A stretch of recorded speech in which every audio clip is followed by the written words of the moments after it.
Good evening everyone. എല്ലാവരും പുതിയൊരു session June സൈക്കിളിലേക്ക് എക്സാമിന് തയ്യാറെടുക്കാനായിട്ട് റെഡിയാണോ? ചാറ്റ് ബോക്സിലൊക്കെ ഒന്ന് മറുപടി പറഞ്ഞേ.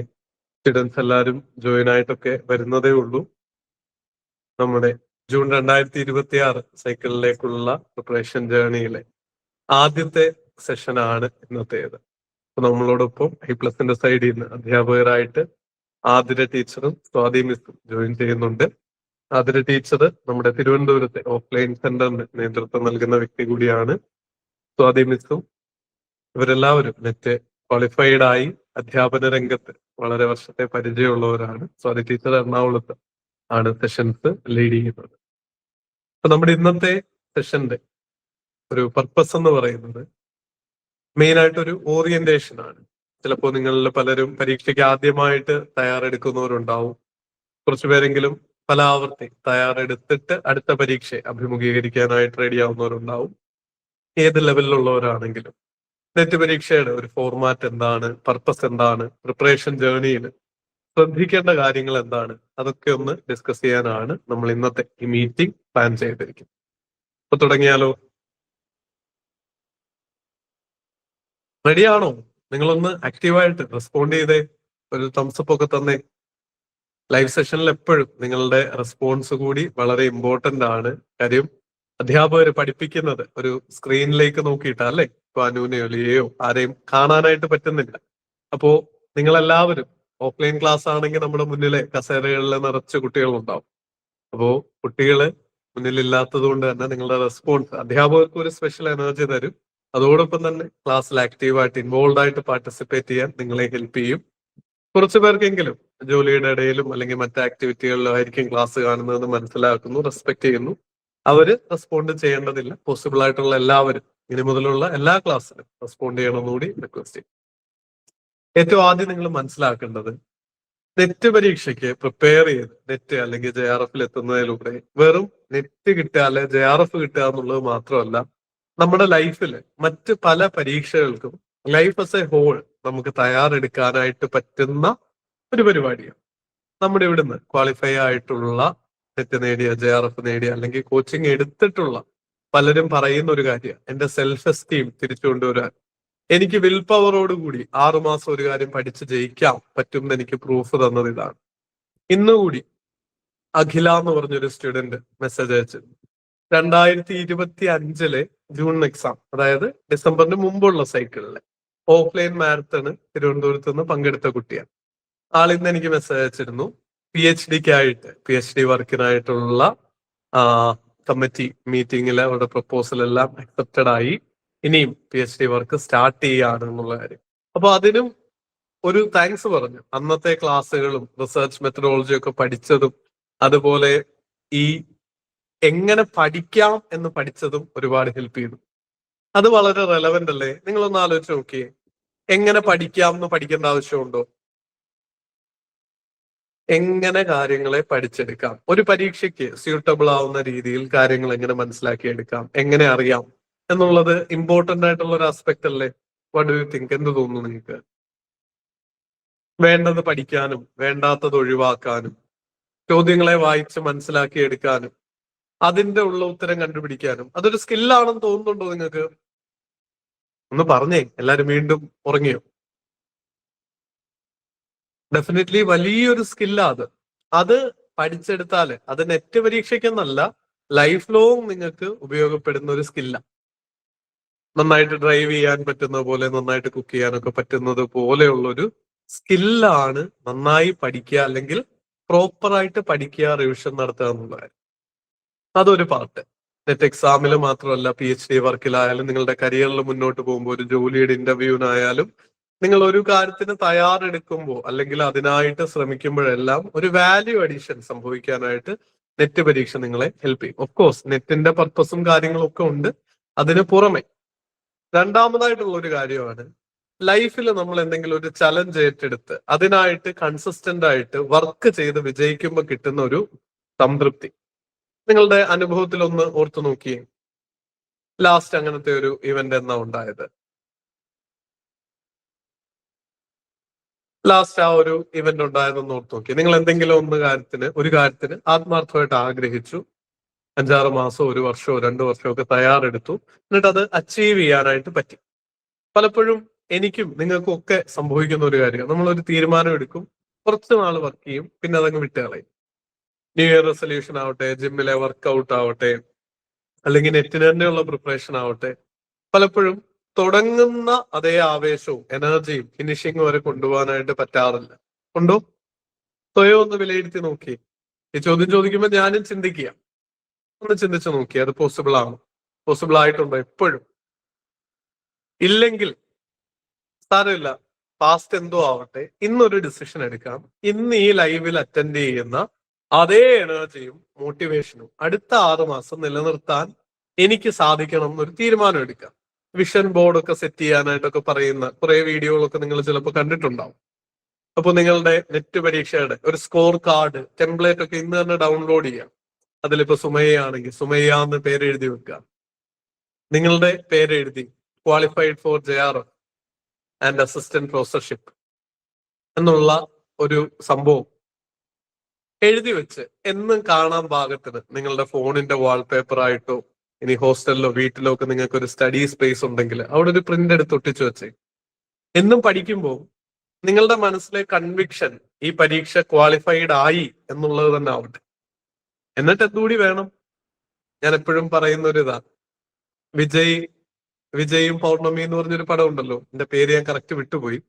അതില് പറയത്തില്ലേ, വിജയ് സൂപ്പറാണെന്ന് കണ്ണാടിയുടെ മുന്നിൽ നിന്ന് പറയുന്ന ഒരു സീനുണ്ട്. പറച്ചില് മാത്രം പോരാ, അങ്ങനെ പറഞ്ഞ് വിശ്വസിക്കുമ്പോൾ പ്രവൃത്തിയിലേക്കും നമുക്ക് കുറച്ച് എനർജി വരും. അതിന് I+ നിങ്ങളുടെ കൂടെ ഉണ്ട്. ഞാനും നമ്മുടെ ആതിര ടീച്ചറും സ്വാതി മിസ്സും I+ന്റെ ടീം ഒന്നാകെ നിങ്ങളുടെ ആ എങ്ങനെ ഇത് ഇംപ്ലിമെന്റ് ചെയ്യാം. കഴിഞ്ഞ 5 വർഷത്തിലധികമായിട്ട് ഇതേ കാര്യമാണ് day in and day out I+ന്റെ ടീം ചെയ്യുന്നത്. ആയിരക്കണക്കിന് പേരുടെ ടെസ്റ്റിമോണിയൽസും വിജയവും നമുക്ക് നമ്മുടെ മെത്തേഡ് ശരിയാണെന്നുള്ളതിന്റെ പ്രൂഫായിട്ടുണ്ട്. I+ അതിലൊരു ചെറിയ പങ്കാണ് കേട്ടോ വഹിക്കുന്നത്. ഞാൻ എപ്പോഴും പറയുമ്പോഴും ചിന്തിക്കുമ്പോഴും ഒക്കെ ഓർക്കാറുണ്ട്, വിദ്യാർത്ഥികൾ എടുക്കുന്ന എഫേർട്ടാണ് വിജയത്തിനും I+ന്റെ വിജയത്തിനും I+ന്റെ ഈ പറയുന്ന റിസൾട്ടിനും ഒക്കെ കാരണം. അതിലൊരു വഴി കാണിച്ചു കൊടുക്കാനും മെന്ററായിട്ട് നിൽക്കാനും മാത്രമേ നമുക്ക് പറ്റുള്ളൂ. അപ്പൊ നിങ്ങളുടെ ഈ സ്ട്രോങ് ആയിട്ടുള്ള കൺവിക്ഷനും ആഗ്രഹവും അതോടൊപ്പം നമ്മുടെ ടീമിന്റെ എക്സ്പീരിയൻസും പ്രോപ്പർ ആയിട്ടുള്ള സ്റ്റഡി മെറ്റീരിയലുകളും, ആൾട്ടർനേറ്റ് ഡേയ്സിൽ നിങ്ങൾക്ക് പേപ്പർ 1ന്റെ ക്ലാസ് ഉണ്ട്. പേപ്പർ 2 കൂടി എടുത്തിട്ടുള്ളവരാണെങ്കിൽ ആഴ്ചയിൽ 6 ദിവസവും നിങ്ങൾക്ക് മിനിമം 1 hour എങ്കിലും നമ്മുടെ സെഷൻ ഉണ്ടാവും. പിന്നെ ഇതിന്റെ റെക്കോർഡിംഗ് ഉണ്ട്. 10,000-ലധികം ചോദ്യങ്ങൾ with detailed explanation, questions work out ചെയ്യാനും ഒരു പ്രാക്ടീസ് ചെയ്യാനുള്ള അവസരമുണ്ട്. ഡൗട്ടുകൾ ചോദിച്ചാൽ ക്ലിയർ ചെയ്യാൻ വേണ്ടിയിട്ട് വാട്സപ്പിലൂടെ ഒന്ന് ചോദിച്ചാൽ മതി, റെസ്പോണ്ട് ചെയ്യാനായിട്ട് നമ്മുടെ ടീമുണ്ട്. ഇതെല്ലാം നിങ്ങളെ ഗൈഡ് ചെയ്യാൻ, നിങ്ങളോടൊപ്പം നിൽക്കാൻ എപ്പോഴും കൂടെ ഉണ്ട് എന്നുള്ള കാര്യം ഓർക്കുക. അപ്പോ ഈ ഒരു വാഗ്ദാനം മാത്രമാണ് എനിക്ക് നിങ്ങൾക്ക് തരാനുള്ളത്. അടുത്ത 6 months നല്ലൊരു എഫേർട്ട് എടുക്കാൻ നിങ്ങൾ വില്ലിങ് ആണെങ്കിൽ റിസൾട്ട് വരുമ്പോൾ ക്വാളിഫൈഡ് ആയിട്ടുള്ള സ്റ്റുഡൻസിന്റെ കൂട്ടത്തിൽ നിങ്ങൾ ഓരോരുത്തരും ഉണ്ടാവും. നിങ്ങളുടെ ഇന്റർവ്യൂ എടുക്കാനായിട്ട് നമ്മുടെ ടീം വരുന്നുണ്ടാവും. ആ ഹോട്ട് സീറ്റിൽ നിങ്ങൾ ഇരിക്കുന്നതൊക്കെ വിഷൻ ചെയ്യാം. അതിനേക്കാൾ ഉപരി നിങ്ങൾ ആഗ്രഹിച്ച ഒരു കാര്യം 6 മാസം വിൽ പവറോടുകൂടി വർക്ക് ചെയ്തു നേടിയെടുത്തു എന്നുള്ള സെൽഫ് എസ്റ്റീം നിങ്ങളുടെ ജീവിതത്തിൽ ഒന്നാകെ, ജീവിതത്തോടുള്ള വ്യൂ പോയിന്റ് തന്നെ മാറ്റിയെടുക്കും. ജീവിതത്തെ കൂടുതൽ നന്നായി അഭിമുഖീകരിക്കാനും ഈ ആർജിച്ചെടുത്ത ഒരു കാര്യത്തിന് വേണ്ടി വർക്ക് ചെയ്യാൻ എടുക്കുന്ന ആ സ്കില്ല് പഠിച്ചെടുത്താൽ മറ്റുള്ള കാര്യങ്ങൾ അച്ചീവ് ചെയ്യാനും ആ സ്കില്ല് നിങ്ങളെ ഡെഫിനറ്റ് ആയിട്ട് ഹെൽപ്പ് ചെയ്യും. അപ്പോ പരീക്ഷയ്ക്ക് തയ്യാറെടുക്കുന്ന എല്ലാവർക്കും ഓൾ ദ ബെസ്റ്റ്. നമുക്ക് ക്രോസിംഗ് ലൈനിൽ, ഫിനിഷിംഗ് ലൈനിൽ കാണാം. ത്രൂ ഔട്ട് ദ ജേർണി ഞങ്ങളുടെ കൂടെ ഉണ്ടാവും. യൂണിറ്റ് 5ഉം 7ഉം ഒക്കെ ഡിസ്കസ് ചെയ്യാനായിട്ട് ഞാൻ വരും. മറ്റു യൂണിറ്റുകൾ എന്നേക്കാൾ ഒരുപാട് അനുഭവ സമ്പത്തും പഠിപ്പിച്ച് വിദ്യാർത്ഥികളോട് ആത്മാർത്ഥമായിട്ട് സ്നേഹമുള്ള ഒരുപാട് അധ്യാപകര് നിങ്ങളെ മറ്റു യൂണിറ്റുകളും പഠിപ്പിക്കാനായിട്ട് എത്തുന്നുണ്ടാവും. ഏറ്റവും റെസ്പെക്റ്റോടുകൂടി ആതിര ടീച്ചറിനെ ബാക്കി സെഷൻ ഹാൻഡിൽ ചെയ്യാനായിട്ട് സ്വാഗതം ചെയ്യുന്നു. Thank you sir. Good evening. ഒന്ന് ചാറ്റ് ബോക്സിലേക്ക് വരാവോ? ഉള്ള ആൾക്കാർ ഒന്ന് ചാറ്റ് ബോക്സിലേക്ക് ഒരു ഗുഡ് ഈവനിങ് പറയോ?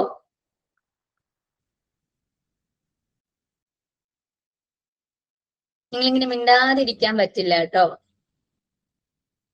ഈ വൈബ് പിടിച്ചു വരുന്ന ഒരു സമയത്തേക്കാണ് ഈ ഒരു പ്രശ്നം വരുന്നത്. നിങ്ങൾക്കിപ്പം എന്നെ പരിചയമില്ല, നമ്മളിങ്ങനെ പരിചയപ്പെട്ടൊക്കെ വരുന്നതേ ഉള്ളൂ. അതുകൊണ്ടാണ് നിങ്ങൾക്ക് ആ ഒരു പ്രശ്നം വരുന്നതെന്ന് എനിക്ക് തോന്നുന്നു. പക്ഷെ പേടിക്കണ്ട കേട്ടോ, ഭീകരിയൊന്നും അല്ല. അതുകൊണ്ട് പേടിക്കേണ്ട കാര്യമൊന്നുമില്ല. സുഖമായിട്ടിരിക്കുന്നില്ലേ? സുഖമല്ലേ? കുറച്ചു നേരം ഒന്ന് ടൈപ്പ് ചെയ്യൂ അതിനകത്ത്. സുഖമാണ്. സന്തോഷമായിട്ടിരിക്കുന്നില്ലേ? ഉണ്ട്. ഓക്കെ. അപ്പോ നിങ്ങള് ജൂൺ 2026 നെറ്റിന് വേണ്ടി പ്രിപ്പയർ ചെയ്യാൻ വേണ്ടി റെഡി ആയിട്ടിരിക്കുവാണ് അല്ലേ? ഇനി നമുക്ക് പഠിച്ചു തുടങ്ങിയാൽ മതി എന്നുള്ള ഒരു മൈൻഡ് സെറ്റിലായിരിക്കും ഇരിക്കുന്നുണ്ടാവുക. അപ്പൊ ആദ്യമേ പറഞ്ഞോട്ടെ, ഇപ്പൊ നമുക്കറിയാം നമ്മള് തൊട്ട് കഴിഞ്ഞ എക്സാം നടന്നിട്ട് വലിയ ഗ്യാപ്പ് ഒന്നും കിട്ടിയിട്ടില്ല അല്ലെ. ഒരു 31 എക്സാം തുടങ്ങി, ജാനുവരി 7 വരെ എക്സാം ഉണ്ടായിരുന്നു.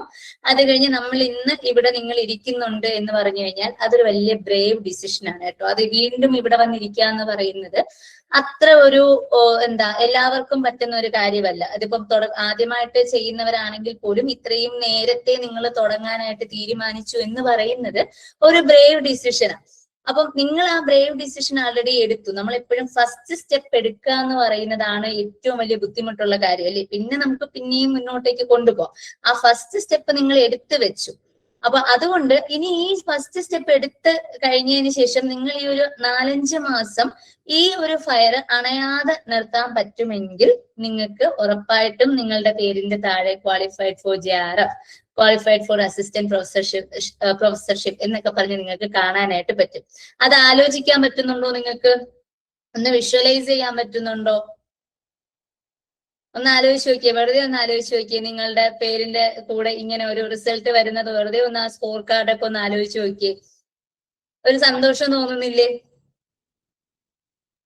ഇല്ലേ പിള്ളേരെ? ഉണ്ട്. അതെ, ഭയങ്കര നൈസായിട്ട് തോന്നുന്നുണ്ട് അല്ലേ? അപ്പോ നിങ്ങള് Pranchettan and the same cinema കണ്ടിട്ടുണ്ടോ? മമ്മൂക്കേന്റെ ഉണ്ടോ? ഇല്ലേ? സിനിമയൊന്നും കാണാതെ ഫുൾ ടൈം പഠിക്കാൻ വേണ്ടി ഇരിക്കുവാണ്. ഉണ്ട്. ഓക്കെ. ആ സിനിമയ്ക്കകത്ത് ഒരു ഡയലോഗ് പറയുന്നുണ്ട്. ഇതൊന്നും അത്ര എളുപ്പമല്ല കേട്ടോ. ഇതിനു മുന്നേ കിട്ടിയവരൊക്കെ നല്ല കഷ്ടപ്പെട്ടിട്ടാ. ആ ഡയലോഗ് കേട്ടിട്ടുണ്ടോ? ഉണ്ട്. അത് തന്നെയാണ് ഇവിടെയും കേട്ടോ. നമുക്ക് ഒരിച്ചിരി ഒന്ന് നമ്മൾ വർക്ക് ചെയ്ത് കഴിഞ്ഞാല് വളരെ ഷോർട്ട് സ്പാൻ ഓഫ് ടൈമിൽ നമുക്ക് എന്ത് ചെയ്യാൻ പറ്റും? നമുക്കൊരു റിസൾട്ട് വിസിബിൾ ആകുന്ന ഒരു എക്സാം ആണ് UGC നെറ്റ് എന്ന് പറയുന്നത്. ഇപ്പം സാറ് ഈ പറഞ്ഞ പോലെ വിഷ്വലൈസ് ഒക്കെ ചെയ്യാൻ പറഞ്ഞപ്പോ ഞാൻ ജസ്റ്റ് ഓർത്തതാ, ഞാൻ പഠിച്ചുകൊണ്ടിരുന്ന സമയത്ത് ഞാൻ ആ പഠിക്കുന്ന പീരീഡില് ആക്ച്വലി ഞാൻ ഒരു വീഡിയോ ക്രിയേറ്റ് ചെയ്ത് വെച്ചിരുന്നു. അതായത് ഞാൻ പഠിക്കുന്നതിന്റെ ഗ്ലിംസസ് ഒക്കെ എടുത്ത് വെക്കുമായിരുന്നേ. എന്നിട്ട് ഞാൻ ഈ പഠിക്കുന്ന സംഗതി പഠിക്കുന്ന സമയത്ത് ഞാൻ കംപ്ലീറ്റ് ഒരു വീഡിയോ പ്രിപ്പയർ ചെയ്ത് വെച്ചു. അതായത് എനിക്കിത് ഞാൻ ക്വാളിഫൈ ആവുമെന്ന് ഞാൻ അത്രയും ഉറച്ച് വിശ്വസിച്ചിട്ടുണ്ട് കേട്ടോ. അപ്പം ക്വാളിഫൈ ആവുമെന്ന് വിചാരിച്ചിട്ട് ഞാൻ എന്ത് ചെയ്തു, ഈ ആദ്യത്തെ തവണ എനിക്ക് കിട്ടിയില്ല എന്ന് പറയുന്ന സ്കോർ കാർഡ് ഉണ്ടല്ലോ, നോട്ട് ക്വാളിഫൈഡ് എന്ന് പറയുന്ന സ്കോർ കാർഡ്, അതിനുശേഷം ഞാൻ എടുത്ത എഫേർട്സിന്റെ ഗ്ലിംസസ് എല്ലാം ചേർത്ത് ഞാൻ ഈ ഒരു വീഡിയോ പ്രിപ്പയർ ചെയ്ത് വെച്ചു. അതായത് എനിക്ക് കിട്ടിക്കഴിയുമ്പോൾ സ്റ്റാറ്റസ് ഇടാൻ വേണ്ടിയിട്ട് എടുത്ത് വെച്ചിട്ടുണ്ടായിരുന്നു കേട്ടോ. ആൻഡ് ആക്ച്വലി എനിക്കത് ഇടാൻ പറ്റി. എന്ന് പറഞ്ഞാൽ നമുക്ക് അത്രയും ഒരു സ്ട്രോങ് ബിലീഫ് നമ്മുടെ ഉള്ളിൽ ഉണ്ടാവണം. പറയുന്നത് മനസ്സിലാവുന്നുണ്ടോ?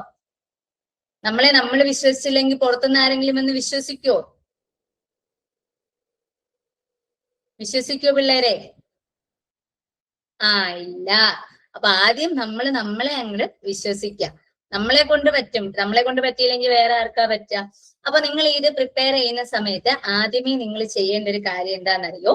നിങ്ങൾ ഒരു ചെറിയൊരു വൃത്തിയുള്ള ഒരു ഷീറ്റ് ഓഫ് പേപ്പർ എടുത്തിട്ട് നിങ്ങൾ ഇത് എന്തിനാണ് ഈ നെറ്റ് പഠിക്കാൻ തീരുമാനിച്ചത്? ഈ നെറ്റ് പഠിച്ച് കഴിഞ്ഞ് ഇതിന്റെ റിസൾട്ട് കിട്ടി, നിങ്ങൾ ജയിച്ചു എന്ന് കാണുമ്പോ നിങ്ങളുടെ ഒരു ലെവൽ ഓഫ് ഹാപ്പിനെസ് എന്തായിരിക്കും? അല്ലെങ്കിൽ ഇത് ജയിച്ചു കഴിയുമ്പോൾ നിങ്ങൾ എന്താ എക്സ്പെക്ട് ചെയ്യുന്നത്? നിങ്ങളുടെ ലൈഫ് എങ്ങനെ മാറുന്ന എക്സ്പെക്ട് ചെയ്യുന്നത് എന്നുള്ള കാര്യം നിങ്ങൾക്ക് മനസ്സിലാകുന്ന ലാംഗ്വേജ്, ഇംഗ്ലീഷിലോ മലയാളത്തിലോ മംഗ്ലീഷിലോ എങ്ങനെയാന്ന് വെച്ചാൽ ഒന്ന് എഴുതി വെക്കണം. പറയുന്ന മനസ്സിലാവുന്നുണ്ടോ? ഇത് എന്തിനാന്ന് വെച്ച് കഴിഞ്ഞാല് നമുക്കൊരു പർപ്പസ് വേണ്ടേടാ. എന്ത് ചെയ്യുമ്പോഴും നമുക്കൊരു പേർപ്പസ് വേണ്ടേ? ക്വിക്കായിട്ട് ആൻസർ പറയണം കേട്ടോ. നിങ്ങൾ ആ ചാറ്റ് ബോക്സ് ടെക്സ്റ്റ് എടുക്കുന്നതിന് കൈ എടുക്കരുത്. അപ്പോ നമുക്കൊരു പേർപ്പസ് വേണം. പേർപ്പസ് എന്ന് പറയുമ്പോൾ നമ്മൾ ആക്ച്വലി ഇത് എന്തിനാ സ്റ്റാർട്ട് ചെയ്യുന്നത്, നമ്മൾ ഈ പ്രോസസ്സിലൂടെ എന്തിനാ കടന്നു പോകുന്നതെന്നുള്ളൊരു ഐഡിയ നമുക്ക് ബേസിക്കലി ഉണ്ടാവണം. അപ്പൊ ഇത് ഞാൻ എഴുതി വെക്കാൻ പറഞ്ഞത്, ഇത് നിങ്ങൾ എപ്പോഴും പഠിക്കുന്ന എവിടെയെങ്കിലും ഒന്ന് സ്ഥിരം കാണുന്ന സ്ഥലത്തൊന്ന് പേസ്റ്റ് ചെയ്ത് വെക്കാൻ നോക്കുക. അതായത് നമുക്ക് എപ്പോഴും കണ്ടുവരുന്ന ഒരു ട്രെൻഡ്, നിങ്ങൾ ആദ്യത്തെയൊക്കെ ഭയങ്കര ഒരു മോട്ടിവേഷൻ ആയിരിക്കും, നമ്മൾ ഇതും കൊണ്ടേ പോവുള്ളൂ എന്നൊക്കെ പറഞ്ഞ് നമ്മൾ ഭയങ്കര അഡമന്റ് ആയിരിക്കും. കുറച്ച് കഴിയുമ്പോൾ മറ്റേ സലീം കുമാറിന്റെ സിനിമയിൽ പറയുമ്പോ, ഇന്നോ ഈ പഠിക്കാനോ ഞാനോ അടുത്ത വെള്ളിയാഴ്ച ആവട്ടെ എന്ന് പറയുന്ന ഒരു സാധനം വരും. അപ്പം ആ ഒരു സംഗതി വരുന്ന സമയത്ത് നിങ്ങൾ ഇതിലോട്ടൊന്ന് നോക്കണം. അപ്പൊ നിങ്ങളുടെ മനസ്സിൽ എന്ത് വരും, നമ്മൾ ഇത് എന്തിനാ തുടങ്ങിയത്, ഇത് എന്തിനു വേണ്ടിയിട്ടാണ് നമ്മൾ ഈ ചെയ്തുകൊണ്ടിരിക്കുന്നത്, ഇതിന്റെ എൻഡിൽ നമുക്ക് എന്താ കിട്ടാൻ പോകുന്നത്. ഇങ്ങനെ ഒരു സാധനം നിങ്ങൾ കാണുമ്പോൾ നിങ്ങൾക്ക് ആ പോയ മോട്ടിവേഷൻ തിരിച്ചു കിട്ടാൻ ഒരു പരിധിവരെ സഹായിക്കും. പറഞ്ഞ മനസ്സിലായോ? ഇപ്പൊ ഒരു എനർജി ഒക്കെ വന്നില്ലേ പഠിക്കാൻ, പഠിച്ചു തുടങ്ങാൻ ഒരു എനർജി വന്നില്ലേ? വന്നു. ഓക്കെ. ഇനി നമ്മൾ ശരിക്കും ഇനി പേപ്പർ 1 എന്താ ചെയ്യാൻ പോകുന്നത് എന്നുള്ള കാര്യമാണ് പറയാൻ പോകുന്നത് കേട്ടോ. സോ പേപ്പർ 1 കുറിച്ചിട്ട് നിങ്ങൾക്ക് എക്സാമിന്റെ പാറ്റേൺ ഒന്ന് പറഞ്ഞു തരാം. നമുക്ക് 2 പേപ്പർ ആയിട്ടാണ് വരുന്നത് കേട്ടോ. പേപ്പർ 1 ഉണ്ട്, പേപ്പർ 2 ഉണ്ട്. അതില് ഈ പേപ്പർ 1 എന്ന് പറയുന്നത് മൊത്തം എത്ര ക്വസ്റ്റ്യനാ വരുന്നേ? നിങ്ങൾ തന്നെ പറഞ്ഞേ, നിങ്ങളൊരു റിസർച്ച് നടത്തി കാണുമല്ലോ. 50 ക്വസ്റ്റ്യൻസ് ആണ് പേപ്പർ 1 വരുന്നത് അല്ലേ? ഓക്കെ. പേപ്പർ 2 100 ക്വസ്റ്റ്യൻസ് അല്ലെ? അപ്പൊ മൊത്തം നമുക്ക് 150 ക്വസ്റ്റ്യൻസ് ആണ് എക്സാം വരുന്നത്. എത്ര മണിക്കൂറാ എക്സാം? 3 മണിക്കൂർ കേട്ടോ, ബ്രേക്ക് ഒന്നുമില്ല. 3 മണിക്കൂറാണ്, 3 hours എക്സാം ആണ് വരുന്നത്. ഒരു ക്വസ്റ്റ്യൻ എത്ര മാർക്ക് കിട്ടും? ഒരു ക്വസ്റ്റ്യൻ എത്ര മാർക്കാണുള്ളത്? 2 മാർക്കാണ് കേട്ടോ. എന്ന് പറഞ്ഞാൽ നമുക്ക് മൊത്തം 150 ക്വസ്റ്റ്യൻ ഉണ്ടെങ്കിൽ ഒരു ക്വസ്റ്റ്യന് 2 മാർക്ക് വെച്ച് മൊത്തം എത്ര മാർക്കായി? മൊത്തം എത്ര മാർക്കായി? 300 മാർക്സ് ആയി. അപ്പൊ 300 മാർക്സിനാണ് എന്ത് വരുന്നത്, നമുക്ക് എക്സാം നടക്കുക കേട്ടോ. അപ്പോ നെഗറ്റീവ് മാർക്കിംഗ് ഉണ്ടോ? നെഗറ്റീവ് മാർക്കിംഗ് ഉണ്ടോ? ഇല്ല. അപ്പൊ നമ്മൾ ആദ്യമേ മനസ്സിൽ നിങ്ങൾ സെറ്റ് ചെയ്ത് വെക്കേണ്ട കാര്യം ഇതാണ്, എനിക്കറിയാമെങ്കിലും അറിയില്ലെങ്കിലും ഇതുമായിട്ട് ബന്ധപ്പെട്ട് ഞാനൊരു ക്വസ്റ്റ്യൻ കണ്ടു കഴിഞ്ഞാൽ അത് സ്കിപ്പ് ചെയ്യില്ല. ഏതെങ്കിലും ഒരു ആൻസറിലേക്ക് ഞാൻ മാക്സിമം ക്വസ്റ്റ്യന്റെ ഹിന്റ് വെച്ചിട്ട് ഏതെങ്കിലും ഒരു ആൻസറിലേക്ക് ഞാൻ എത്താൻ നോക്കും എന്നൊരു സംഗതി ഇപ്പോഴേ മനസ്സിൽ സെറ്റ് ചെയ്യുക. കാരണം നമ്മൾ മുമ്പ് പഠിച്ച് നിങ്ങൾ മറ്റു പല കോമ്പറ്റേറ്റീവ് എക്സാംസ് ഒക്കെ എഴുതിയിട്ട് ഉള്ള ആൾക്കാരായിരിക്കും. അപ്പം നിങ്ങൾക്ക് ഒരു എഴുതി കഴിഞ്ഞാൽ നമ്മുടെ കയ്യിൽ നിന്ന് പോവോ, മാർക്ക് കുറയോ എന്നൊക്കെ ഉള്ളൊരു പേടി കൊണ്ടായിരിക്കും പലതും നമുക്ക് അറിയില്ല എന്ന് പറഞ്ഞ് സ്കിപ്പ് ചെയ്യാനുള്ള ടെൻഡൻസി കൂടുതലായിരിക്കും. ഒരു കാരണവശാലും UGC നെറ്റ് എക്സാമിന് അത് ചെയ്യരുത്. ഇനി നിങ്ങളുടെ പല ആൾക്കാരുടെയും ഒരു മൈൻഡ് ഇപ്പം ഞാൻ ഈ സ്ക്രീനിൽ കാണിച്ചതുപോലെ ആയിരിക്കും ഇരിക്കുന്നുണ്ടാവുക അല്ലെ? ഒരു 100,000 ക്വസ്റ്റ്യൻസ് ഇപ്പൊ കാണും. ഉണ്ടോ?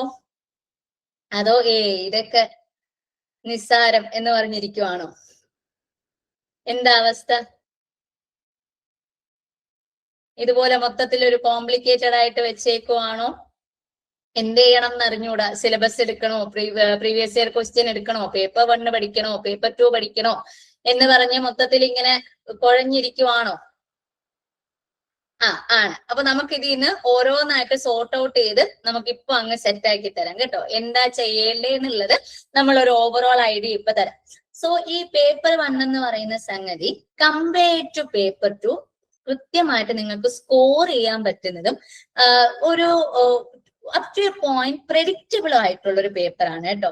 എന്ന് പറഞ്ഞു കഴിഞ്ഞാൽ ഇപ്പം ഇത്തവണ മലയാളം എക്സാം എഴുതിയ ആൾക്കാരുണ്ടോ ഇവിടെ?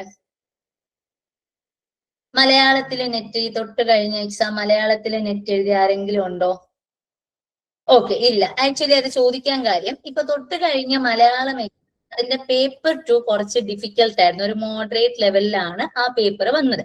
അപ്പൊ അത് ഞാൻ പറയാൻ കാര്യം എന്തെന്ന് വെച്ച് കഴിഞ്ഞാല് പേപ്പർ 2 നോർമലി ഒരു അൺപ്രഡിക്റ്റബിലിറ്റി നേച്ചർ ഉണ്ട്. നമുക്ക് പറയാൻ പറ്റില്ല പേപ്പർ 2 ഒരു ലെവൽ എങ്ങനെയായിരിക്കും എന്ന് പറയാൻ പറ്റില്ല. ഇപ്പൊ ഇതുവരെ കണ്ടുവന്ന പാറ്റേണിലായിരിക്കണം എന്നില്ല അടുത്തൊരു എക്സാം വരുന്നത്, നമുക്ക് പറയാൻ പറ്റില്ല. അതേ സമയത്ത് പേപ്പർ 1 എന്ന് പറഞ്ഞാൽ അങ്ങനെയല്ല. നമുക്ക് നല്ല ഒരു പോയിന്റ് വരെ നമുക്ക് പ്രെഡിക്റ്റ് ചെയ്യാൻ പറ്റുന്ന ഒരു പേപ്പറാണ് പേപ്പർ 1 എന്ന് പറയാം. അപ്പം നിങ്ങൾ അറിഞ്ഞിരിക്കേണ്ട ഒരു കാര്യം എന്ന് പറഞ്ഞു കഴിഞ്ഞാല് നിങ്ങൾ പേപ്പർ 1 മാക്സിമം സ്കോർ സ്കോർ ചെയ്യാൻ നോക്കുക എന്നുള്ളത്. അതായത് നിങ്ങൾ പേപ്പർ 1 എത്രത്തോളം സ്കോർ ചെയ്യുന്നു അതിനേക്കാളും അതിന്റെ ഒരു ബേസിസിൽ നിങ്ങൾ ഒരു കോമ്പൻസേറ്റ് ചെയ്ത് പേപ്പർ 2 മാർക്ക് മേടിച്ചാൽ മതിയാവും. പറയുന്ന മനസ്സിലാവുന്നുണ്ടോ? അതായത് ഇപ്പൊ നിങ്ങൾക്ക് പേപ്പർ 1 ഒരു 35 ക്വസ്റ്റ്യൻ റെഡിയാക്കാൻ പറ്റിയെന്ന് വെച്ചു. അതായത് പേപ്പർ 1 100 മാർക്കിന് 70 മാർക്ക് കിട്ടിയെന്ന് വെച്ചു. അപ്പൊ 200 കട്ട് ഓഫ് കിട്ടണമെങ്കിൽ നിങ്ങൾ അപ്പുറത്ത് എത്ര വാങ്ങിയാൽ മതി? ഒരു 65 വാങ്ങിച്ചാൽ മതി. അതായത് ഒരു 130 മാർക്കോളം എടുത്താൽ മതി. പറയുന്ന വീട്ടുന്നുണ്ടോ? അതേ സമയത്ത് പേപ്പർ 1 നിങ്ങൾക്ക് ഒരു 60, അതായത് 30 മാർക്കേ കിട്ടിയുള്ളൂ, 30 ക്വസ്റ്റ്യനെ അറ്റൻഡ് ചെയ്യാൻ പറ്റുള്ളൂ, അതായത് ഒരു 60 മാർക്കേ കിട്ടിയുള്ളൂ എന്ന് പറയുമ്പോൾ നിങ്ങൾ അപ്പുറത്ത് ഈ പറയുന്ന 200 മാർക്ക് എന്ന് പറയുന്ന കട്ട് ഓഫിലേക്ക് എത്തണമെങ്കിൽ പേപ്പർ 2 അത്രയും അധികം കൂടുതൽ മേടിക്കണം. അപ്പം അതെപ്പോഴും പോസിബിൾ ആയിരിക്കില്ല. പറയുന്ന മനസ്സിലാവുന്നുണ്ടോ? നിങ്ങളോട് റെസ്പോണ്ട് ചെയ്താലേ നിങ്ങൾ ഈ പറയുന്നതൊക്കെ അങ്ങോട്ടേക്ക് എടുക്കുന്നുണ്ടോ എന്ന് എനിക്ക് അറിയാൻ പറ്റത്തുള്ളൂ കേട്ടോ. അതുകൊണ്ടാണ് വീണ്ടും വീണ്ടും ചോദിക്കുന്നത്. ഓക്കെ, അപ്പോ ഇങ്ങനെയാണ് ഇതിന്റെ ഒരു പാറ്റേൺ നിൽക്കുന്നത്. അപ്പൊ നിങ്ങൾ മാക്സിമം പേപ്പർ 1 സേഫ് ആയിട്ട് നിർത്തുക എന്നുള്ളതാണ്. കാരണം ഇവൻ ഈ പേപ്പർ 2 ഒരു മോഡറേറ്റ് ടഫായി വന്നാലും നിങ്ങൾക്ക് അവിടെ നിങ്ങളുടെ ആ കട്ട് ഓഫിലേക്ക് എത്താനായിട്ട് നിങ്ങളെ സേവ് ചെയ്യുന്നത് ആരായിരിക്കും? പേപ്പർ 1 ആയിരിക്കും. അതാദ്യം മനസ്സിലാക്കാം. ഇനി പേപ്പർ 1 പഠിക്കാൻ നമുക്ക് വേണ്ടുന്ന രണ്ട് കാര്യങ്ങളാണ് മെയിൻ ആയിട്ട് വേണ്ടത്. ഒന്ന് എന്തായിരിക്കും? സിലബസ് ഉണ്ടാവണം. നിങ്ങൾ സിലബസ് ഡൗൺലോഡ് ചെയ്തിട്ടുണ്ടോ? ഈ ഒരു എക്സാമിന് പ്രിപ്പയർ ചെയ്യാൻ തീരുമാനിച്ചപ്പം സിലബസ് ഡൗൺലോഡ് ചെയ്തിട്ടുണ്ടോ? ഉണ്ട്. ആ സിലബസ് ആദ്യം ഡൗൺലോഡ് ചെയ്ത് പറ്റുമെങ്കിൽ ഒന്ന് പ്രിന്റ് എടുത്ത് എപ്പോഴും കയ്യിൽ വെച്ചേക്കുക. അതുപോലെ വേണ്ടതാണ് നമുക്ക് പ്രീവിയസ് ഇയർ ക്വസ്റ്റ്യൻസ്. ഇപ്പം പല ആൾക്കാരും പല സ്ട്രാറ്റജീസ് എടുക്കും. ഇപ്പൊ ചില ആൾക്കാരെ ഞാൻ കണ്ടിട്ടുണ്ട് നെറ്റിന് പഠിക്കാമെന്ന് പറയുമ്പോൾ പേപ്പർ 1 പ്രീവിയസ് ഇയർ ക്വസ്റ്റ്യൻസ് മാത്രം ചെയ്യും. ചില ആൾക്കാർ ക്വസ്റ്റ്യൻസ് ഒന്നും ചെയ്യാതെ സിലബസ് അനുസരിച്ചിട്ട് കോൺസെപ്റ്റുകൾ മാത്രം പഠിക്കും. ഇത് രണ്ടും റോങ് ആയിട്ടുള്ള സ്ട്രാറ്റജിയാണെന്ന് ഞാൻ പേഴ്സണലി പറയും. കാരണം നമുക്ക് ഇതില് സിലബസ് മാത്രം കൊണ്ടോ അല്ലെങ്കിൽ പ്രീവിയസ് ഇയർ ക്വസ്റ്റ്യൻസ് കൊണ്ട് മാത്രമോ നമുക്ക് എന്ത് ചെയ്യാൻ പറ്റില്ല. ഈ ഒരു പേപ്പർ 1 നമുക്കൊന്ന് ക്രാക്ക് ചെയ്തെടുക്കാനായിട്ട് പറ്റില്ല. അപ്പം ഒന്ന് നമുക്ക് വേണ്ടത് സിലബസ്. അപ്പൊ പല ആൾക്കാർക്കുമുള്ള കൺഫ്യൂഷൻസ് ആണ് ഈ സിലബസിന് അപ്ഡേറ്റ് ആകുമോ എന്നൊക്കെ ഉള്ള കാര്യങ്ങള്. ആക്ച്വലി നിങ്ങൾ സിലബസ് അനുസരിച്ചിട്ട് കുറച്ചെങ്കിലും ഒക്കെ ഇതിനെ കുറിച്ചിട്ട് പഠിച്ചിട്ടുള്ള ആൾക്കാരാണെങ്കിൽ നിങ്ങൾക്കൊരു ഐഡിയ ഉണ്ടാവും. അതായത് നമുക്ക് പുതിയ കുറെ ഏരിയാസ് പേപ്പർ 1 ക്വസ്റ്റ്യൻ പേപ്പറിൽ നിങ്ങൾ കാണുന്നുണ്ടാവും. അപ്പം എക്സ്പ്ലിസിറ്റ്ലി സിലബസിൽ ഇന്ന ടോപ്പിക് എന്ന് പറഞ്ഞ് പുതിയൊരു സിലബസ് ആയിട്ട് നിങ്ങളുടെ കയ്യിൽ തന്നിട്ടില്ലെന്നേ ഉള്ളൂ. ആക്ച്വലി കുറെ അധികം ആഡ് ഓൺ ടോപ്പിക്സ് പേപ്പർ 1 കയറിയിട്ടുണ്ട്.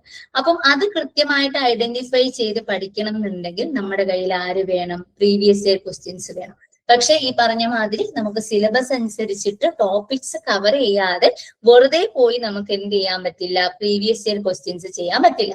അപ്പൊ ഫസ്റ്റ് നമ്മൾ എന്താ ചെയ്യേണ്ടത്? സിലബസ് അനുസരിച്ചിട്ട് കാര്യങ്ങൾ ഒരു കോൺസെപ്ച്വൽ ക്ലാരിറ്റി വരുത്തുക എന്നുള്ളതാണ്. ഞാൻ ഇന്ന് സിലബസ് കൂടി നിങ്ങൾക്ക് ഇൻട്രൊഡ്യൂസ് ചെയ്ത് തരും. അപ്പം സിലബസ് ആദ്യം നമ്മൾ നോക്കുക. അതിന്റെ കൂടെ നമ്മൾ എന്തും കൂടി ചെയ്യണം? പ്രീവിയസ് ഇയർ ക്വസ്റ്റ്യൻസ് പ്രാക്ടീസ് കൂടി ചെയ്യണം. അപ്പൊ ഈ പ്രീവിയസ് ഇയർ ക്വസ്റ്റ്യൻസ് പ്രാക്ടീസ് ചെയ്യാന്ന് പറഞ്ഞു കഴിഞ്ഞാൽ നമ്മൾ വെറുതെ ഒരു ക്വസ്റ്റ്യൻ പേപ്പർ എടുക്കുന്നു, ഓരോ ക്വസ്റ്റ്യനും നമ്മൾ ആൻസർ അറിയുന്നുണ്ടോ നോക്കുന്നു, അത് നമ്മൾ ഓക്കെ ആൻസർ കിട്ടി ടിക്ക് ഇട്ടു അടുത്ത ക്വസ്റ്റ്യനിലേക്ക് പോകും. അങ്ങനെ ഒരു പാറ്റേൺ അല്ല, അല്ലെങ്കിൽ അങ്ങനെ ഒരു സ്ട്രാറ്റജി UGC നെറ്റിന് വർക്ക് ആവില്ല കേട്ടോ. പേപ്പർ 1 നമ്മൾ ചെയ്യേണ്ടത്, നമ്മളിപ്പോ ക്വസ്റ്റ്യൻ പ്രാക്ടീസ് ചെയ്ത് തുടങ്ങുന്ന സമയത്ത് ഓരോ ക്വസ്റ്റ്യൻ നിങ്ങൾ കാണുന്നു. ഒരു ക്വസ്റ്റ്യൻ കാണുമ്പോൾ ആ ക്വസ്റ്റ്യൻ അനലൈസ് ചെയ്യാന്ന് പറയുന്ന പ്രോസസ്സ് വളരെ ഇമ്പോർട്ടന്റ്. അതായത് ഇപ്പം നമ്മൾ ഒരു ക്വസ്റ്റ്യൻ കണ്ടു, 4 ഓപ്ഷൻ കണ്ടു. ആ 4 ഓപ്ഷൻ കാണുമ്പോൾ നിങ്ങൾ അതിൽ നിന്ന് ഒരു ആൻസർ പിക്ക് ചെയ്യുന്നു. ദെൻ നിങ്ങൾ ഈ അനലൈസ് പ്രോസസ് എന്താ ചെയ്യേണ്ടതെന്നറിയോ? എന്തുകൊണ്ട് ആ ഒരു പെർട്ടിക്കുലർ ആൻസർ ആ ക്വസ്റ്റ്യന്റെ ആൻസർ ആയിട്ട് വന്നു, എന്തുകൊണ്ട് ബാക്കി 3 ഓപ്ഷൻസ് അതിന്റെ ആൻസർ ആയില്ല എന്ന് നോക്കിക്കഴിഞ്ഞാൽ ബാക്കി 3 ഓപ്ഷനെ കുറിച്ചിട്ട് നിങ്ങൾക്ക് ഒരു ഐഡിയ കിട്ടില്ലേ? പുതിയ ഇൻഫർമേഷൻ കിട്ടില്ലേ? ആ 3 ഓപ്ഷനെ കുറിച്ചിട്ട് പുതിയ ഇൻഫർമേഷൻസ് കിട്ടില്ലേ? ആഡ് ഓൺ ഇൻഫർമേഷൻ കിട്ടില്ലേ? അതാണ് നമ്മുടെ നെറ്റിന് വേണ്ടത്. കാരണം ബാക്കി 3 ഓപ്ഷൻസ് ആയിരിക്കും നെക്സ്റ്റ് എന്തായിട്ട് വരുന്നത്? ഒരു ക്വസ്റ്റ്യൻ ആയിട്ട് വരുന്നത്. പറയുന്ന മനസ്സിലാവുന്നുണ്ടോ? ഈ ക്വസ്റ്റ്യൻ പേപ്പർ പ്രാക്ടീസ് എന്ന് പറയുന്നത് വളരെ വളരെ വളരെ ഇമ്പോർട്ടന്റ് ആയിട്ടുള്ള കാര്യം. അപ്പൊ ഈ അനാലിസിസിലൂടെ നിങ്ങൾക്ക് എന്ത് ചെയ്യാൻ പറ്റത്തുള്ളൂ? മുന്നോട്ടേക്ക് പോകാനായിട്ട് പറ്റത്തുള്ളൂ. ഇല്ലെങ്കിൽ നമ്മൾ എടുക്കുന്ന എഫേർട്ടുകളൊക്കെ ഒന്നിനും ഇല്ലാതെ ആയിപ്പോകും. അതുകൊണ്ടാണ് ആദ്യം തൊട്ടേ അത് പറഞ്ഞു തരുന്നത്, എങ്ങനെയാണ് ചെയ്യേണ്ടത് എന്നുള്ള ഒരു ഐഡിയ തരുന്നത്. ഇനി ക്വസ്റ്റ്യൻ പേപ്പർ നിങ്ങൾക്ക് ഇതിപ്പം എങ്ങനെ ചെയ്യുന്നു എന്ന് മനസ്സിലായി. ഇത് എവിടുന്നാ ചെയ്യേണ്ടതെന്ന് ചോദിച്ചു കഴിഞ്ഞാൽ, ഒന്ന് നമുക്ക് ഇവിടെ HRF ടെസ്റ്റ് സീരീസ് ഉണ്ട്. അപ്പൊ അതിനകത്ത് നമ്മൾ ഡെയിലി ടെസ്റ്റ് സീരീസ് ഉണ്ട്. അതായത് നിങ്ങൾ ക്ലാസ് തുടങ്ങി ഒരു 5 or 6 ക്ലാസ് എത്തുമ്പോൾ തന്നെ നമുക്ക് അതിന് ഒരു 10 or 15 മിനിറ്റ് ഉള്ള ഡെയിലി ടെസ്റ്റ് സീരീസ് ചെയ്യാൻ പറ്റും. ഓരോ മൊഡ്യൂൾ കഴിയുമ്പോഴും നിങ്ങൾക്ക് weekly test series for offline students എന്ന് പറഞ്ഞിട്ടൊരു സെക്ഷൻ AIMGRF തന്നെ ആഡ് ചെയ്തിട്ടുണ്ട്. സോ ആ വീക്ക്ലി ടെസ്റ്റ് സീരീസ് നിങ്ങൾക്ക് എടുക്കാനായിട്ട് പറ്റും. അത് കഴിഞ്ഞ് നിങ്ങൾക്ക് ഫുൾ ലെങ്ത് ടെസ്റ്റുകൾ എടുക്കാൻ പറ്റും. പിന്നെ ഇപ്പം ഡേറ്റ ഇന്റർപ്രിട്ടേഷൻ, മാത്സ് പോലുള്ള ഏരിയാസിനൊക്കെ നിങ്ങൾക്ക് DI മാസ്റ്റർ ക്ലാസ് എന്ന് പറഞ്ഞിട്ട് സെപ്പറേറ്റ് ഒരു സെക്ഷൻ തന്നെ ഉണ്ടാവും. അപ്പൊ ഇത്രയധികം റിസോഴ്സസ് നിങ്ങളുടെ കയ്യിൽ ആൾറെഡി കിട്ടുന്നുണ്ട്. അപ്പൊ നിങ്ങൾ ചെയ്യേണ്ടത് എന്താ, ആ കിട്ടിയ റിസോഴ്സസ് പ്രോപ്പർ ആയിട്ട് യൂസ് ചെയ്യുക എന്നുള്ളത് മാത്രമേ ഉള്ളൂ. പറയുന്ന മനസ്സിലാവുന്നുണ്ടോ? നിങ്ങൾ ചെയ്യൂ ഇതൊക്കെ.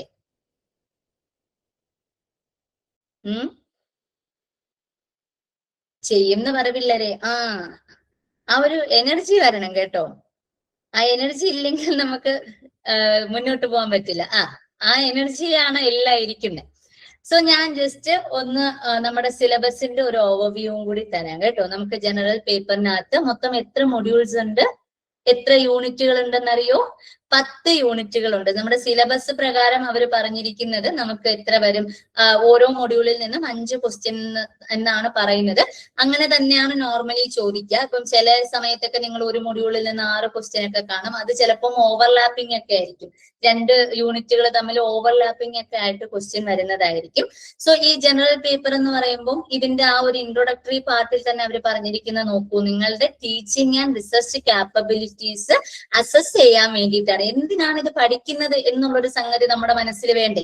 അതാണ് കേട്ടോ ഇത്. നമ്മുടെ basic teaching and research capabilities assess ചെയ്യാൻ വേണ്ടിയിട്ടുള്ള പേപ്പറാണ് ഈ ഫസ്റ്റ് പേപ്പർ എന്ന് പറയുന്നത്. എല്ലാ സബ്ജക്റ്റുകാർക്കും ഈ ഒരു പേപ്പർ കോമൺ ആണ്. ഇത് എക്സൽ ചെയ്യാൻ അല്ലെങ്കിൽ ഈ ഒരു പേപ്പറിൽ സ്കോർ ചെയ്യാൻ ഒരു ബുദ്ധിമുട്ടും ഇല്ല കേട്ടോ.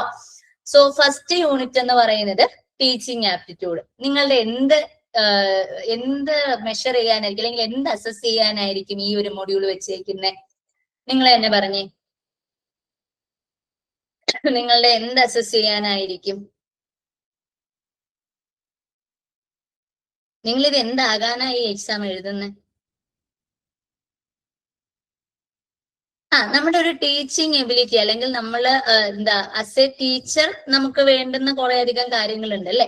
ഇവിടെ ടീച്ചിങ് ആപ്റ്റിറ്റ്യൂഡിനകത്ത് മേജർ ആയിട്ട് നമ്മൾ ഫോക്കസ് ചെയ്യുന്ന ഏരിയാസ് എന്ന് പറയുന്നത് നമ്മുടെ ലെവൽസ് ഓഫ് ടീച്ചിങ് ഉണ്ട്. അതുപോലെ തന്നെ ടീച്ചറിന്റെ ക്യാരക്ടറിസ്റ്റിക്സ് എന്താ, ലേണറിന്റെ ക്യാരക്ടറിസ്റ്റിക്സ് എന്താ, ടീച്ചിങ്ങിനെ അഫക്ട് ചെയ്യുന്ന ഫാക്ടേഴ്സ് എന്താ, സ്വയംപ്രഭ പോലുള്ള ഏരിയാസ്. ഇപ്പം ഈ തൊട്ട് കഴിഞ്ഞ എക്സാമിനൊക്കെയും ഈ സ്വയംപ്രഭയിൽ നിന്നും സ്വയത്തിൽ നിന്നും ഒക്കെ ക്വസ്റ്റ്യൻ വന്നിട്ടുണ്ട് കേട്ടോ.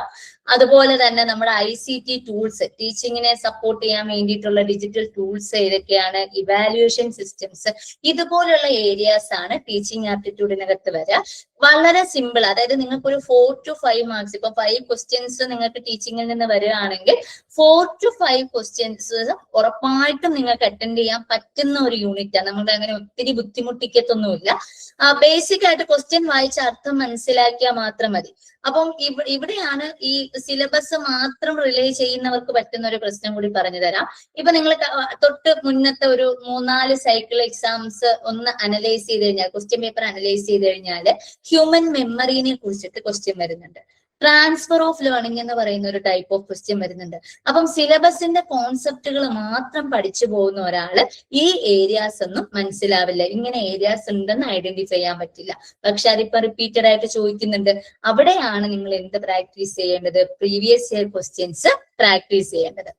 സെക്കൻഡ് വൺ ആണ് റിസർച്ച് ആപ്റ്റിറ്റ്യൂഡ്. റിസർച്ച് ആപ്റ്റിറ്റ്യൂഡ് എന്ത് മെഷർ ചെയ്യാനായിരിക്കും അല്ലെങ്കിൽ എന്ത് അസസ് ചെയ്യാനായിരിക്കും? എന്ത് അസസ് ചെയ്യാനായിരിക്കും? ഒന്നും അസസ് ചെയ്യണ്ടേ?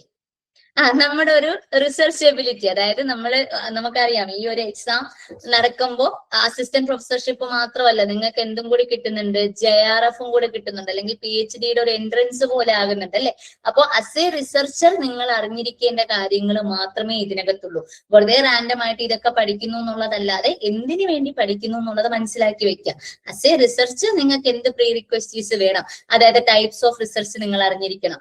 ഒരു റിസർച്ചിന്റെ സ്റ്റെപ്പുകൾ, ഒരു റിസർച്ച് നടത്തുമ്പോൾ അതിന്റെ സ്റ്റെപ്പുകൾ എന്തൊക്കെയാണ്, അതിൽ ഓരോ സ്റ്റെപ്പിലും നമ്മൾ ചെയ്യേണ്ട കാര്യങ്ങൾ എന്തൊക്കെയാണ്, അതുപോലെ എങ്ങനെയാണ് നമ്മളൊരു തീസിസ് നമ്മൾ എഴുതേണ്ടത്, പ്ലജേറിസം ഒഴിവാക്കേണ്ടത് എങ്ങനെയാണ്, ഇങ്ങനെയുള്ള കാര്യങ്ങൾ മാത്രമേ റിസർച്ചിനകത്ത് വരുന്നുള്ളൂ. എങ്ങനെയാ ഡേറ്റ അനാലിസിസ് നടത്തേണ്ടത്, പറയുന്ന മനസ്സിലാവുന്നുണ്ടോ? ഇതാണ് ഈ ഒരു യൂണിറ്റ് പഠിക്കുന്നതിന്റെ ഒരു ഉദ്ദേശം എന്ന് പറയുന്നത്. ഈ ടീച്ചിങ്ങും റിസർച്ചും ഈ 2 യൂണിറ്റ്സും നമുക്ക് വലിയ ബുദ്ധിമുട്ടൊന്നും ഇല്ലാതെ സ്കോർ ചെയ്യാൻ പറ്റുന്ന ഏരിയാസ്, അതായത് ഡയറക്റ്റ് ക്വസ്റ്റ്യൻസ് വരുന്നത് നമ്മൾ പഠിക്കുന്നതിൽ നിന്നൊക്കെ ഡയറക്റ്റ് തന്നെ നമുക്ക് ക്വസ്റ്റ്യൻസ് കിട്ടുന്ന ഏരിയാസ് പഠിച്ചു കഴിഞ്ഞാൽ നമുക്ക് സേഫ് ആയിട്ട് നിൽക്കാൻ പറ്റുന്ന ഒരു യൂണിറ്റ് ആണ് റിസർച്ച് ആപ്റ്റിറ്റ്യൂഡ് എന്ന് പറയുന്നത്.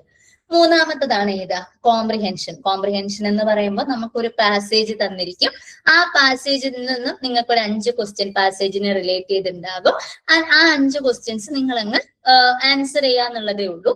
എങ്ങനെ പോയാലും നിങ്ങൾക്ക് 4 to 5 മാർക്സ് ഷുവർ ആയിട്ട് വാങ്ങാൻ പറ്റും. അത് നമ്മൾ കൃത്യമായിട്ട് പ്രാക്ടീസ് ചെയ്യാന്നുള്ളതാണ് ഏറ്റവും വലിയ ഹൈലൈറ്റ് കേട്ടോ.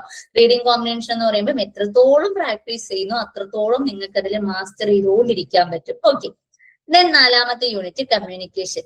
കമ്മ്യൂണിക്കേഷനിൽ ആക്ച്വലി പഠിക്കാൻ കുറച്ചേ ഉള്ളൂ കേട്ടോ. അതായത് ബേസിക് ആയിട്ട് എന്താ കമ്മ്യൂണിക്കേഷൻ, ക്യാരക്ടറിസ്റ്റിക്സ് ഓഫ് കമ്മ്യൂണിക്കേഷൻ എന്താ, ടൈപ്സ് ഓഫ് കമ്മ്യൂണിക്കേഷൻ, ഇപ്പൊ verbal communication, non verbal communication എന്നൊക്കെ പറഞ്ഞ് അങ്ങനെ പല ടൈപ്സ് ഓഫ് കമ്മ്യൂണിക്കേഷൻ, എഫക്റ്റീവ് കമ്മ്യൂണിക്കേഷനെ ഹിൻഡർ ചെയ്യുന്നത് എന്തൊക്കെയാണ്, മാസ് മീഡിയ എന്താണ്, ഇങ്ങനെയുള്ള ബേസിക് ആയിട്ടുള്ള കാര്യങ്ങളെ പഠിക്കാനുള്ളൂ. പക്ഷെ നമുക്ക് ക്വസ്റ്റ്യൻ വരുമ്പം ചിലപ്പോൾ നമ്മൾ അത്രയും കണ്ട് പരിചയിച്ചിട്ടില്ലാത്ത ചില ക്വസ്റ്റ്യൻസും കൂടിയൊക്കെ ഇൻക്ലൂഡഡ് ആകുന്ന ഒരു മൊഡ്യൂളാണ് ഏതെന്ന് പറയാ, കമ്മ്യൂണിക്കേഷൻ എന്ന് പറയാ. പക്ഷെ സ്റ്റിൽ നിങ്ങൾക്ക് ഒരു 3 to 4 ക്വസ്റ്റ്യൻസ് ആൻസർ ചെയ്യാൻ പറ്റുന്ന ഒരു യൂണിറ്റ് ആണ്.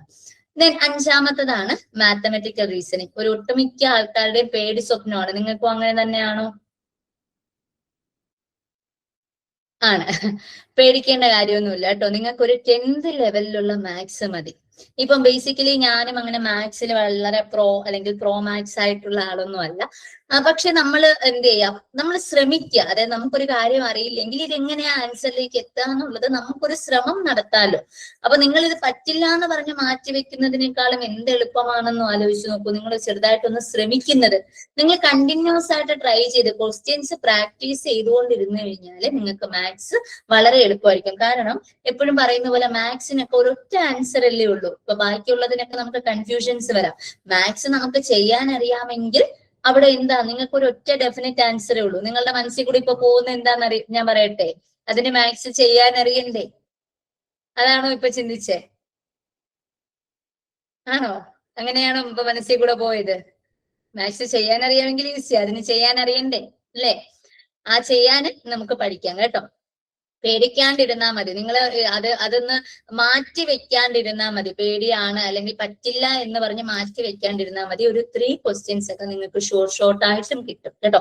5 ക്വസ്റ്റ്യൻസും കിട്ടില്ല എന്നല്ല പറയുന്നത്. നിങ്ങൾക്ക് ഒരു ഇത്തിരി അധിക ശ്രമം നടത്തി കഴിഞ്ഞാൽ 5 ക്വസ്റ്റ്യൻസും കിട്ടുന്ന ഏരിയ തന്നെയാണ് മാത്തമെറ്റിക്കൽ റീസണിങ് എന്ന് പറയാം. ഇനി 6ാമത്തതാണ് logical reasoning. Actually logical reasoning എന്ന് പറയുന്നത് നമ്മുടെ ഒരു റീസണിങ് എബിലിറ്റി മെഷർ ചെയ്യാനായിട്ടാണ് ഞാൻ പേഴ്സണലി മനസ്സിലാക്കുന്നത് കേട്ടോ. കാരണം ഇതങ്ങനെ വലിയ നമ്മുടെ ഡെയിലി ലൈഫിൽ നമ്മൾ വേറെ എവിടെയും അങ്ങനെ യൂസ് ചെയ്ത് കാണുന്ന ഒരു സബ്ജക്റ്റ് അല്ല. ഫിലോസഫിക്കാർക്കൊക്കെ പഠിക്കാനുണ്ട്. ഫിലോസഫി അതുപോലെ എഡ്യൂക്കേഷൻ ഒക്കെ നമ്മൾ നെറ്റ് എഴുതുന്ന ആൾക്കാർക്കൊക്കെ അറിയാം. അവര് MEdനൊക്കെ പഠിച്ചിട്ടുണ്ടാവും. സോ ലോജിക്കൽ റീസണിങ് എന്ന് പറയുന്നത് വെസ്റ്റേൺ ലോജിക്, ഇന്ത്യൻ ലോജിക് എന്ന് പറഞ്ഞ് 2 സെക്ഷൻ ആയിട്ട് നമ്മൾ തിരിച്ചിട്ടായിരിക്കും പഠിക്കുക. അതിൽ തന്നെ നിങ്ങൾ മനസ്സിലാക്കേണ്ട ഒരു കാര്യം, ഈ ലോജിക്കൽ റീസണിങ് ഏറ്റവും ഇൻട്രസ്റ്റിംഗ് ആയിട്ട് പഠിക്കാൻ പറ്റുന്ന ഒരു ഏരിയ ആണ് കേട്ടോ. നിങ്ങൾക്ക് അങ്ങനെ ഇത് കേൾക്കുമ്പോൾ, നമ്മൾ ആദ്യമായിട്ട് കേൾക്കുമ്പം ഇത് മറ്റേ കാലകേയന്റെ ഭാഷയാണോ എന്നൊക്കെ നിങ്ങൾക്ക് തോന്നും. കാരണം ആദ്യം ഒരു കണക്ഷൻ കിട്ടില്ല. പക്ഷെ പഠിച്ചു വരുന്ന സമയത്ത് ഏറ്റവും ഇൻട്രസ്റ്റിംഗ് ആയിട്ട് നിങ്ങൾക്ക് കൊണ്ടുപോകാൻ പറ്റുന്ന ഒരു മൊഡ്യൂൾ ലോജിക്കൽ റീസണിങ്. ആൻഡ് നിങ്ങൾക്ക് ഏറ്റവും അഡ്വാൻറ്റേജ് ഉള്ള മൊഡ്യൂളും ഇതാ ലോജിക്കൽ റീസണിങ്. കാരണം ഒരു ടെംപ്ലേറ്റിനകത്ത് നിന്നേ ക്വസ്റ്റ്യൻ ചോദിക്കുള്ളൂ. അതായത് നിങ്ങൾ പഠിക്കുന്ന സാധനങ്ങൾ എന്തോ അതിനകത്ത് നിന്നേ ക്വസ്റ്റ്യൻ ചോദിക്കത്തുള്ളൂ. ഡയറക്റ്റ് 5 മാർക്കും നിങ്ങൾക്ക് സേഫ് ആക്കി വെക്കാൻ പറ്റുന്ന യൂണിറ്റാ ലോജിക്കൽ റീസണിങ്. ഇപ്പൊ പല ആൾക്കാരും നമുക്ക് ക്ലാസ് ജോയിൻ ചെയ്യുന്ന സമയത്ത് വളരെ ബുദ്ധിമുട്ടായിട്ട് പറയുന്ന ഒരു യൂണിറ്റ് ലോജിക്കൽ റീസണിങ്. പക്ഷെ ക്ലാസ് കഴിഞ്ഞു പോകുന്ന സമയത്ത് ഏറ്റവും ഇൻട്രസ്റ്റിംഗ് ആയിട്ട് അവർ പറയുന്ന യൂണിറ്റും ലോജിക്കൽ റീസണിങ്. അത് നിങ്ങളിപ്പോ നമ്മുടെ ഇന്റർവ്യൂസിലൊക്കെ നമ്മുടെ വിന്നേഴ്സിന്റെ ഒക്കെ വീഡിയോസ് എടുത്ത് കേട്ട് കഴിഞ്ഞാൽ അറിയാൻ പറ്റും. മിക്കവാറും പേരും പറയുന്നത് ഏറ്റവും ഇൻട്രസ്റ്റിംഗ് ആയിട്ട് പഠിച്ചത് ലോജിക്കൽ റീസണിങ് ആണ്. അപ്പൊ ഈ ലോജിക്കൽ റീസണിങ്ങിനെ കുറിച്ചിട്ട് വേറെ പേടികളൊന്നും വേണ്ട. നമുക്ക് ഷുവർ ആയിട്ടും സേഫ് മാർക്ക് മേടിക്കാൻ പറ്റുന്ന ഒരു യൂണിറ്റാണ്. ദെൻ അത് കഴിഞ്ഞ് വരുന്നത് ഡേറ്റ ഇന്റർപ്രിട്ടേഷൻ. ആദ്യം ഒരു ടേബിൾ ഉണ്ടാകും, ആ ടേബിളിൽ കുറച്ച് ഡേറ്റ ഉണ്ടാകും, നമ്പേഴ്സ് ഉണ്ടാകും, അതുമായിട്ട് റിലേറ്റ് ചെയ്ത് 5 ക്വസ്റ്റ്യൻസ് ഉണ്ടാകും, അത് ആൻസർ ചെയ്യുക എന്നുള്ളതാണ്. And data interpretation and mathematical reasoning Alan sir നിങ്ങൾക്ക് അടിപൊളിയായിട്ട് പറഞ്ഞുതരും കേട്ടോ. നിങ്ങൾക്ക് അതിൽ പിന്നെ വേറെ റെഫറൻസ് ഒന്നും വേണ്ടി വരില്ല. ക്ലിയർ ആയിട്ട് നിങ്ങൾക്ക് ക്ലാസ്സസ് കിട്ടും. അതിന്റെ കൂടെ നിങ്ങൾ പ്രാക്ടീസ് ചെയ്ത് പോയാൽ മാത്രം മതി കേട്ടോ. ഈ ഡേറ്റ ഇന്റർപ്രിട്ടേഷനിലൊക്കെ 5 മാർക്കും ഷുവറാ. ഈ 5 മാർക്കും നിങ്ങൾ സേവ് ചെയ്ത് വെക്കണം. ഓക്കെ. പിന്നെ വരുന്നത് ഇൻഫർമേഷൻ ആൻഡ് കമ്മ്യൂണിക്കേഷൻ ടെക്നോളജി. ഈ ICT നമ്മൾ ജനറലി കുറെ കാര്യങ്ങളൊക്കെ പഠിക്കുമെങ്കിലും ആക്ച്വലി നമ്മൾ ഇന്ന് ഡിജിറ്റൽ വേൾഡിലാണ് നിൽക്കുന്നത് അല്ലെ. ഈ ഡിജിറ്റൽ വേൾഡിൽ നിൽക്കുമ്പോൾ നമ്മൾ ഉപയോഗിക്കുന്ന ഗാഡ്ജറ്റ്സിനെ കുറിച്ചിട്ടും നമുക്ക് ഈ ഇലക്ട്രോണിക്സ് ആയിട്ട് അല്ലെങ്കിൽ കമ്മ്യൂണിക്കേഷൻ ടെക്നോളജിയുമായിട്ട് ബന്ധപ്പെട്ട ഒരു ബേസിക് ആയിട്ടുള്ള കാര്യങ്ങൾ നമ്മൾ അറിഞ്ഞിരിക്കണ്ടേ. ഇപ്പൊ നമ്മുടെ ഫോണിൽ നിങ്ങൾ ഇപ്പം ബ്ലൂടൂത്ത് കണക്ട് ചെയ്യുന്നു അല്ലെങ്കിൽ വൈഫൈ കണക്ട് ചെയ്യുന്നു. അപ്പൊ നിങ്ങളുടെ ക്വസ്റ്റ്യൻസ് ഒക്കെ എന്തുമായിരിക്കും? ബ്ലൂടൂത്തുമായിട്ട് റിലേറ്റ് ചെയ്ത ക്വസ്റ്റ്യൻസ് ഉണ്ടാകും, വൈഫൈയുമായിട്ട് റിലേറ്റ് ചെയ്ത ക്വസ്റ്റ്യൻസ് ഉണ്ടാകും, നമ്മുടെ ഒരു സ്റ്റോറേജ് സ്പേസസിനെ കുറിച്ചിട്ടുള്ള ക്വസ്റ്റ്യൻസ് ഉണ്ടാകും. അങ്ങനെ ബേസിക് ആയിട്ട് നമ്മളെ ഡെയിലി ലൈഫിൽ കാണുന്ന സംഗതികളെ കുറിച്ചിട്ട് തന്നെയാണ് ICT ക്വസ്റ്റ്യൻ വരുന്നത് കേട്ടോ. അതിൽ വളരെ കോംപ്ലിക്കേറ്റഡ് ഒന്നും ആകാറില്ല ICT സംബന്ധിച്ച്. ഇപ്പൊ നോക്കിക്കേ, ഇവിടെ ഈ സിലബസിനകത്ത് ആകെ ബേസിക്സ് ഓഫ് ഇന്റർനെറ്റ്, ഇൻട്രാനെറ്റ് അല്ലെങ്കിൽ ഡിജിറ്റൽ ഇനിഷ്യേറ്റീവ്സ്, ICT ഗവർണൻസ് എന്ന് മാത്രമേ പറഞ്ഞിട്ടുള്ളൂ. നിങ്ങൾ ക്വസ്റ്റ്യൻ പേപ്പർ നോക്കിക്കഴിഞ്ഞാൽ നിങ്ങൾക്കറിയാം അവിടെ നമ്പർ കൺവേർഷൻ ചോദിക്കും, എക്സൽ ചോദിക്കും. അപ്പം ഇതൊക്കെ ആക്ച്വലി എന്താ ഈ ക്വസ്റ്റ്യൻ പേപ്പറിലൂടെ നമ്മൾ ഐഡന്റിഫൈ ചെയ്യുന്ന ഏരിയാസ് ആണ് കേട്ടോ. ആൻഡ് 9ാമത്തെ question people development and environment. ഏത് എക്സാമിന് പോയാലും നമ്മുടെ ചുറ്റുപാടുകളെ കുറിച്ച് അറിഞ്ഞിരിക്കുക എന്ന് പറയുന്നത് ബേസിക് ആയിട്ട് മനുഷ്യന്മാർക്ക് വേണ്ട ഒരു ക്വാളിറ്റിയാണ് അല്ലെ. അപ്പൊ ഇതിനകത്ത് വലിയ കാര്യങ്ങളൊന്നുമില്ല. സസ്റ്റൈനബിൾ ഡെവലപ്മെന്റ് ഗോൾസ് എന്താ, മില്ലേനിയം ഡെവലപ്മെന്റ് ഗോൾസ് എന്താ, അതുപോലെ പൊല്യൂഷൻസിനെ സംബന്ധിച്ചിട്ടുള്ള കാര്യങ്ങളൊക്കെ, കുറച്ച് കൺവെൻഷൻസ്, എൻവയോൺമെന്റുമായിട്ട് റിലേറ്റ് ചെയ്ത കുറച്ച് കൺവെൻഷൻസ്, പ്രോട്ടോകോൾസ്, അങ്ങനെയുള്ള കാര്യങ്ങളൊക്കെ ആയിരിക്കും ഈ 9ാമത്തെ യൂണിറ്റിൽ വരിക. നമുക്ക് വളരെ ഈസി ആയിട്ട് ഇപ്പം നിങ്ങൾക്ക് തിയററ്റിക്കലി അങ്ങനെ പഠിച്ചു പോകാൻ പറ്റുന്ന ഒരു ഏരിയ ആണ് unit 9 people development and environment. എങ്ങനെ പോയാലും ഒരു 3 to 4 മാർക്സ് ഒക്കെ നിങ്ങൾക്ക് സ്കോർ ചെയ്യാൻ പറ്റും. ലാസ്റ്റ് യൂണിറ്റ് എന്ന് പറയുന്നത് നമ്മുടെ ഹയർ എഡ്യൂക്കേഷൻ. സോ നമ്മള് ഈ ഒരു എക്സാം എഴുതി കഴിഞ്ഞിട്ട് നമ്മളൊരു ഹയർ എഡ്യൂക്കേഷൻ സെക്ടറിലോട്ടാ പോകുന്നത്. അപ്പൊ അവിടെ നമ്മൾ കുറച്ച് കാര്യങ്ങളുണ്ട് അല്ലെ. ഹയർ എഡ്യൂക്കേഷൻ ഇൻസ്റ്റിറ്റ്യൂഷൻസ് ഏതൊക്കെയാണ്, നമ്മുടെ ഇന്ത്യയിൽ എങ്ങനെയാണ് ഹയർ എഡ്യൂക്കേഷൻ ഇവോൾവ് ചെയ്ത് വന്നത്, അതുപോലെ നമ്മുടെ ഗവൺമെന്റിന്റെ പോളിസീസ്, നമ്മുടെ പുതിയ NEP, ഇതുമായിട്ടൊക്കെ ബന്ധപ്പെട്ട ഏരിയാസ് ആയിരിക്കും ഹയർ എഡ്യൂക്കേഷൻ സിസ്റ്റത്തിൽ ചോദിക്കുക. സോ ഇങ്ങനെ 10 യൂണിറ്റ്സ് ആയിട്ടാണുള്ളത്. നിങ്ങൾക്ക് ഇത് കാണുമ്പോൾ വളരെ ഭയങ്കര അപരിചിതമായിട്ടുള്ള കാര്യങ്ങളായിട്ട് തോന്നുന്നുണ്ടോ? നിങ്ങൾ ഇതുവരെയും കേൾക്കാത്തതായിട്ട് ആകപ്പാട് എനിക്ക് തോന്നുന്നു ലോജിക്കൽ റീസണിങ് മാത്രമേ ഉണ്ടാവുള്ളൂ. ബാക്കിയെല്ലാം നിങ്ങൾക്ക് അവിടുന്ന് ഇവിടുന്ന് ഒക്കെ എന്തെങ്കിലും ഒക്കെ അറിയുന്ന കാര്യങ്ങൾ തന്നെയായിരിക്കും. അപ്പൊ അതിനെ നമ്മളൊന്ന് ആ ഫൗണ്ടേഷൻ ഒന്ന് സ്ട്രോങ് ആക്കി കൊണ്ടുവരിക, അല്ലെങ്കിൽ നമ്മൾ ഇനി ആ പഠിച്ച കാര്യങ്ങൾ, നമുക്ക് അറിയുന്ന കാര്യങ്ങളിൽ നിന്ന് കുറച്ചുകൂടി ആഡ് ഓൺ ആയിട്ട് ക്ലാരിറ്റി വരുത്തുക എന്നുള്ളത് മാത്രമേ നമുക്ക് ചെയ്യാനുള്ളൂ. പറയുന്നത് മനസ്സിലാവുന്നുണ്ടോ? ഏകദേശം ഒരു ധാരണ കിട്ടിയോ? മൊത്തത്തിൽ ഒരു കോംപ്ലക്സ് ആയിട്ട് കിടന്നതിൽ നിന്നും കുറച്ചൊക്കെ വയറുകൾ ഇങ്ങനെ ഇടയ്ക്കുന്ന മാറിയും തിരിഞ്ഞും ഒക്കെ കിട്ടിയില്ലേ? ഓക്കെ. അപ്പോ ഇത്രയുമാണ് ബേസിക്കലി എനിക്ക് പറയാനുള്ളത്. നിങ്ങൾ സ്ട്രോങ് ആയിട്ട് ഇത് കിട്ടുമെന്ന് ഉറപ്പിച്ച് വിശ്വസിച്ച് തന്നെ മുന്നോട്ട് പോവുക കേട്ടോ. അതായത് എപ്പോഴും ആ ഒരു വിശ്വാസം എന്ന് പറയുന്നത് നമുക്ക് വളരെ വളരെ ഇമ്പോർട്ടന്റ് ആണ്. നിങ്ങൾക്ക് ഇത് പഠിച്ചുകൊണ്ടിരിക്കുന്ന സമയത്ത് നാട്ടുകാരുടെ സൈഡിൽ നിന്നൊക്കെ പല കുത്തുവാക്കുകളും കേൾക്കേണ്ടി വരും. മൈൻഡ് ചെയ്യരുത്.